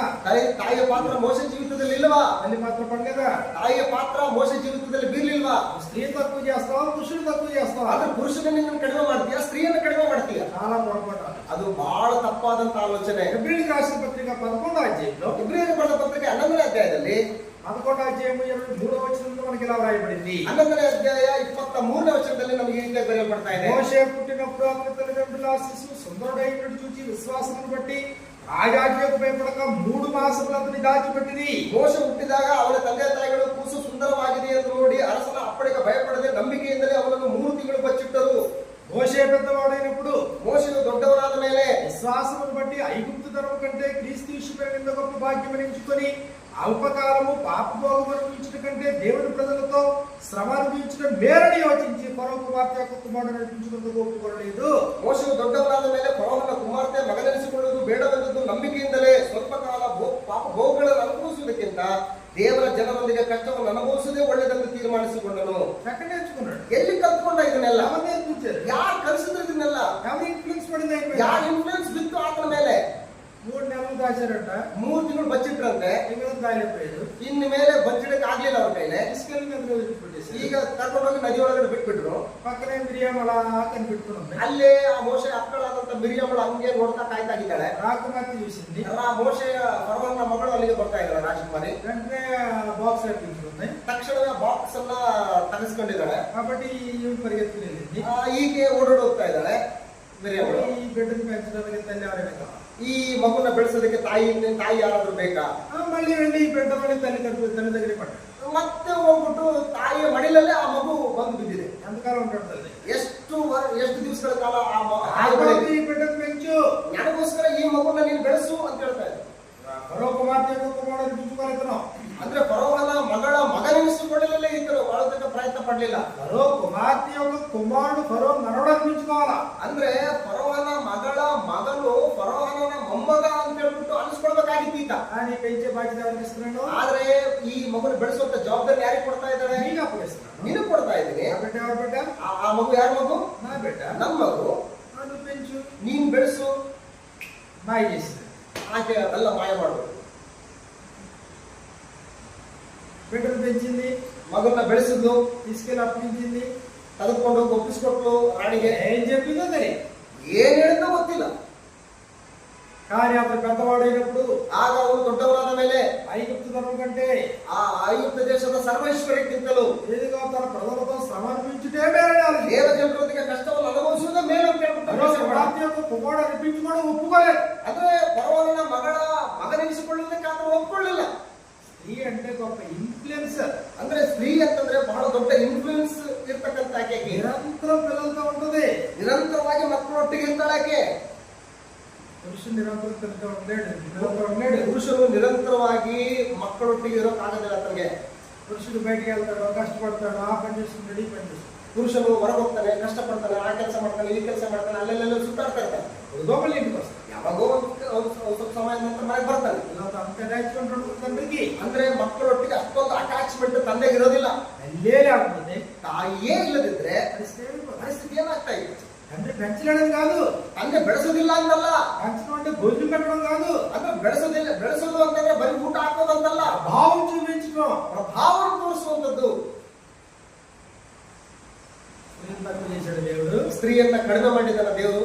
ఒక ఇన్ఫ్లుయెన్సర్ గా దేవుడు పుట్టించాడు. ದೇವರು ಸ್ತ್ರೀಯನ್ನ ದೊಡ್ಡ ಇನ್ಫ್ಲೂಯೆನ್ಸ್ ಅನ್ನಾಗಿ ಆತನು ನಿರ್ಮಾಣ ಮಾಡಿದ್ದಾರೆ. ಹನಿ పెంచడం కంటే గొప్ప పనే ఉంది. ಅಂದ್ರೆ ಹೆತ್ತಿ ಅವರನ್ನ ಸಾಕಿ ಸಲ್ಲುವುದಕ್ಕಿಂತ ದೊಡ್ಡ ಕೆಲಸ ಇನ್ನೇನಿದೆ? ಜಾಗ್ರತೆగా ಕನಿపెట్టుకోవడం కంటే గొప్ప పనే ఉంది. ಬಹಳ ಜಾಗ್ರತೆಯಿಂದ ಅವರೆಲ್ಲರೂ ಕೂಡ ನೋಡಿಕೊಳ್ಳುವುದಕ್ಕಿಂತ ದೊಡ್ಡ ಕೆಲಸ ಇನ್ನೇನಿದೆ? ಶಿಕ್ಷಣ ಬೋಧನವಾಗಿ పెంచడం కంటే గొప్ప పనే ఉంది. ಕರ್ತನ ಶಿಕ್ಷಣದಲ್ಲಿ ಬೋಧನೆಯಲ್ಲಿ ಬೆಳೆಸುವುದಕ್ಕಿಂತ ಇನ್ನೂ ದೊಡ್ಡದಾದಂತ ಕೆಲಸ ಇನ್ನೇನಿದೆ? ಯಾವ ತಾಯಿಯಾದ್ರೂ ಸರಿನೇ ತನ್ನ ಮಕ್ಕಳನ್ನ ಬಿಟ್ಟು ಕೊಡ್ತಾಳ? పేరెంటల్ కేర్ ಅಂತ చూసినా ಈಗ ಪೇರೆಂಟಲ್ ಕೇರ್ ಅಂತ ಹೇಳ್ಬಿಟ್ಟು ಹೇಳ್ತಾರಲ್ಲ. ప్రపంచంలో ఉండే మిగిలిన జంతువులు జీవరాశులన్నిటికంటే కూడా ಪ್ರಪಂಚದಲ್ಲಿರ್ತಕ್ಕಂಥ ಎಲ್ಲ ಜೀವರಾಶಿಗಳ ಎಲ್ಲಗಳಿಗಿಂತಲೂ ಕೂಡ మనిషి యొక్క పేరెంటల్ కేర్ ఎక్కువ కదా. ಮನುಷ್ಯನ ಒಂದು ಪೇರೆಂಟಲ್ ಬಹಳ ದೊಡ್ಡದಲ್ವಾ? 5 ఏళ్ళ 10 ఏళ్ళ 15 ఏళ్ళ 20 ఏళ్ళ 30 ఏళ్ళ ఎన్ని సంవత్సరాలైనా 5 ವರ್ಷ 10 ವರ್ಷ 20 25 30 ಎಷ್ಟು ವರ್ಷಗಳಾದ್ರೂ ಕೂಡ జాగ్రత్తగా పెంచగలిగినటువంటి పరిస్థితి ನೀನು ಬಹಳ ಜಾಗ್ರತೆಯಿಂದ ಬೆಳೆಸಬೇಕಾದಂತಹ ಪರಿಸ್ಥಿತಿ స్త్రీకి అప్పగించబడింది. ಸ್ತ್ರೀಗೆ ಒಪ್ಪಿಸಲ್ಪಟ್ಟಿದೆ. కాబట్టి స్త్రీని దేవుడు ఉన్నతమైనటువంటి స్థితిలో దేవుడు డిజైన్ చేశాడు. ಆದ್ರಿಂದ ದೇವರು ಸ್ತ್ರೀಯನ್ನ ಉನ್ನತವಾದಂತಹ ಸ್ಥಿತಿಯಲ್ಲಿ ಡಿಸೈನ್ ಮಾಡಿದ್ದಾನೆ. కుటుంబ పాలన అప్పగించాడు. ಕುಟುಂಬದ ಪರಿಪಾಲನೆಯಾಗಿ ಒಪ್ಪಿಸಿಕೊಟ್ಟಿದ್ದಾನೆ. ఆయన ఆమె పాలన కింద పురుషుడు కూడా ఉన్నాడు. ಆತನ ಪರಿಪಾಲನೆಯ ಕೆಳಗಡೆ ಪುರುಷನು ಕೂಡ ಇದ್ದಾನೆ. పురుషుని వస్త్రధారణ కూడా స్త్రీ చేతిలో ఉంది. ಅಂದ್ರೆ ಪುರುಷನ ವಸ್ತ್ರಧಾರಣೆ ಕೂಡ ಯಾರ ಕೈಯಲ್ಲಿ? పురుషుని ఆరోగ్యం కూడా స్త్రీ ద్వారా రావాలి. ಪುರುಷನ ಆರೋಗ್ಯ ಕೂಡ ಸ್ತ್ರೀ ಕೈಯಲ್ಲೇ ಇದೆ. పురుషుని గౌరవాన్ని నిలబెట్టేది కూడా స్త్రీనే. ಪುರುಷನ ಗೌರವವನ್ನು ನಿಲ್ಲಿಸುವಂತದ್ದು ಕೂಡ ಸ್ತ್ರೀನೇ. ఆహారపు కొరత లేకుండా ఉంచే స్త్రీనే. ಆಹಾರದ ಕೊರತೆಗಳು ಇಲ್ಲದಂತೆ ನೋಡಿಕೊಳ್ಳುವಂತದ್ದು ಕೂಡ ಸ್ತ್ರೀನೇ.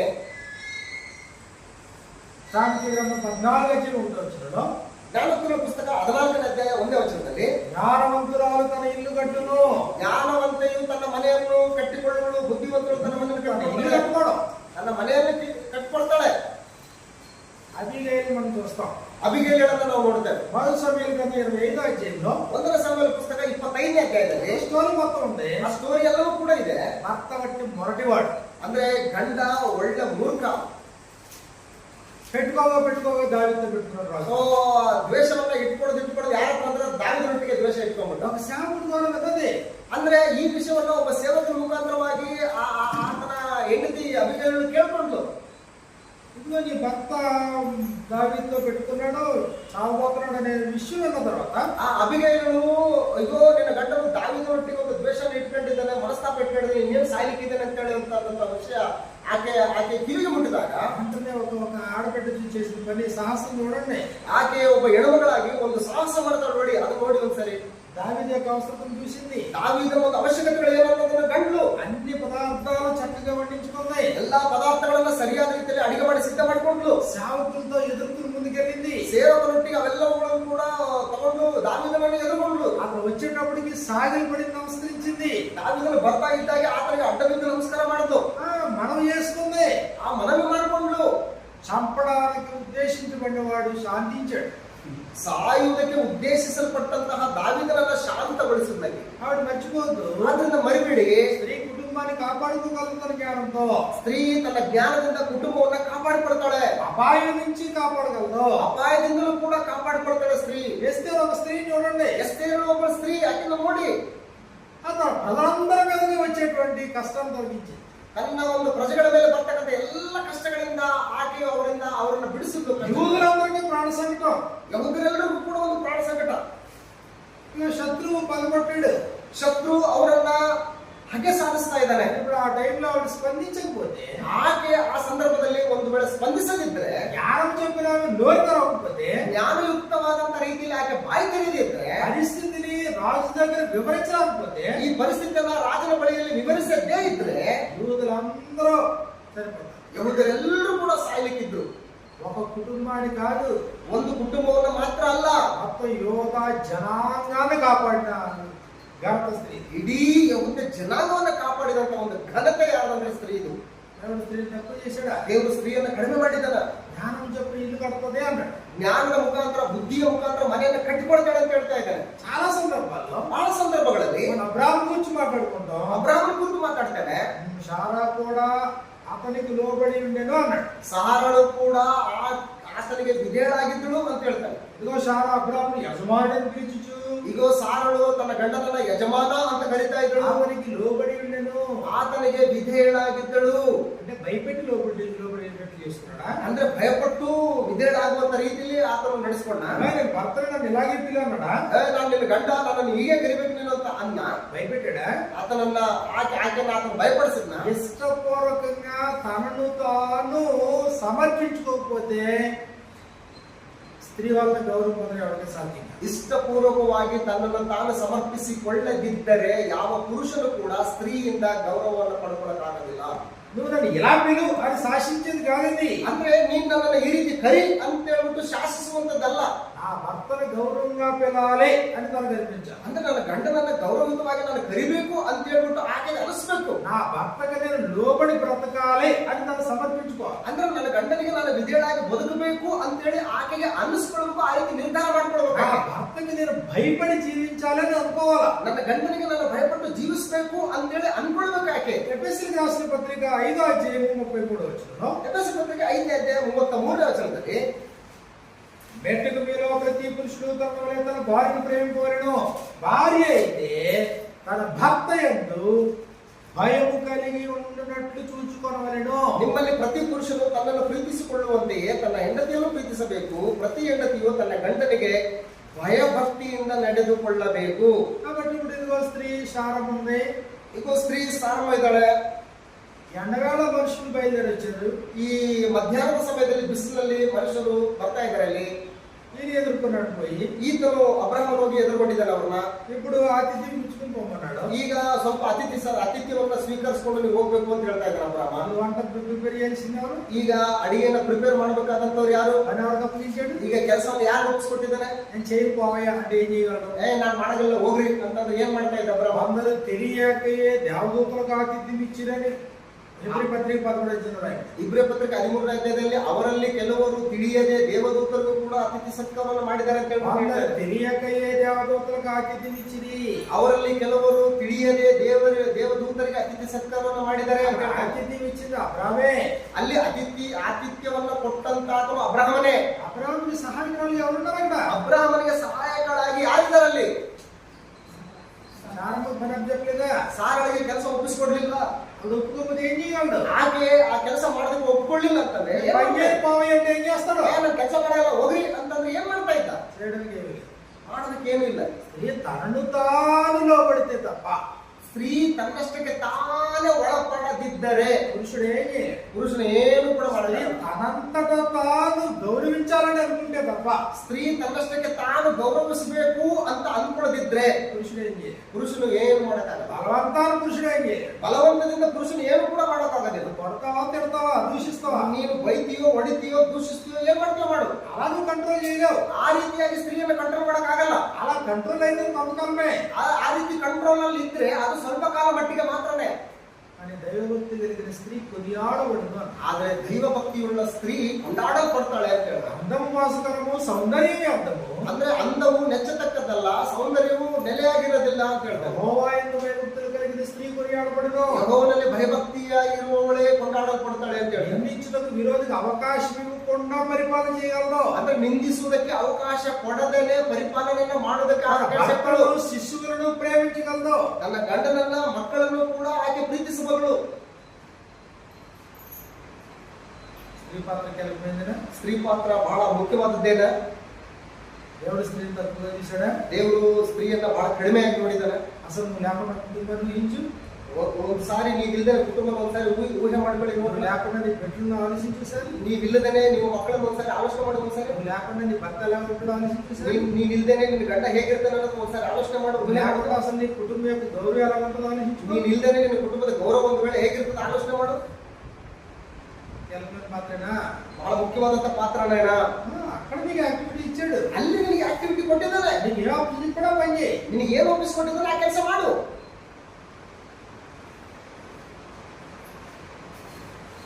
సంఘంలో ఏమంటాడంటే, ಸಭೆಯಲ್ಲಿ ಏನ್ ಹೇಳ್ತಾ ಇದ್ದಾನೆ ಅಂತಂದ್ರೆ, పురుషుని మీద అధికారం చేయొద్దు, ಪುರುಷನ ಮೇಲೆ ನೀನು ಅಧಿಕಾರ ನಡೆಸಬೇಡ, అక్కడ నువ్వు సలహాలు ఇవ్వద్దు, ಅಲ್ಲಿ ನೀನು ಸಲಹೆಗಳನ್ನು ಕೊಡಬೇಡ, ఇది అక్కడ ఉపదేశం చేయొద్దు, ಅಲ್ಲಿ ನೀನು ಉಪದೇಶ ಮಾಡಬೇಡ, సెలవు ఇవ్వట్లేదు, ಅಲ್ಲಿ ನಿನಗೆ ನಾನು ಒಂದು ಅವಕಾಶ ಕೊಡ್ತಾ ಇಲ್ಲ ನನಗೆ. అవమానది. ಅದು ನಾಚಿಕೆಟ್ಟ ಕೆಲಸ ಆ ರೀತಿ ಮಾಡೋದಾದ್ರೆ. ఉపదేశం చేస్తావా? ಉಪದೇಶ ಮಾಡ್ತೀಯಾ?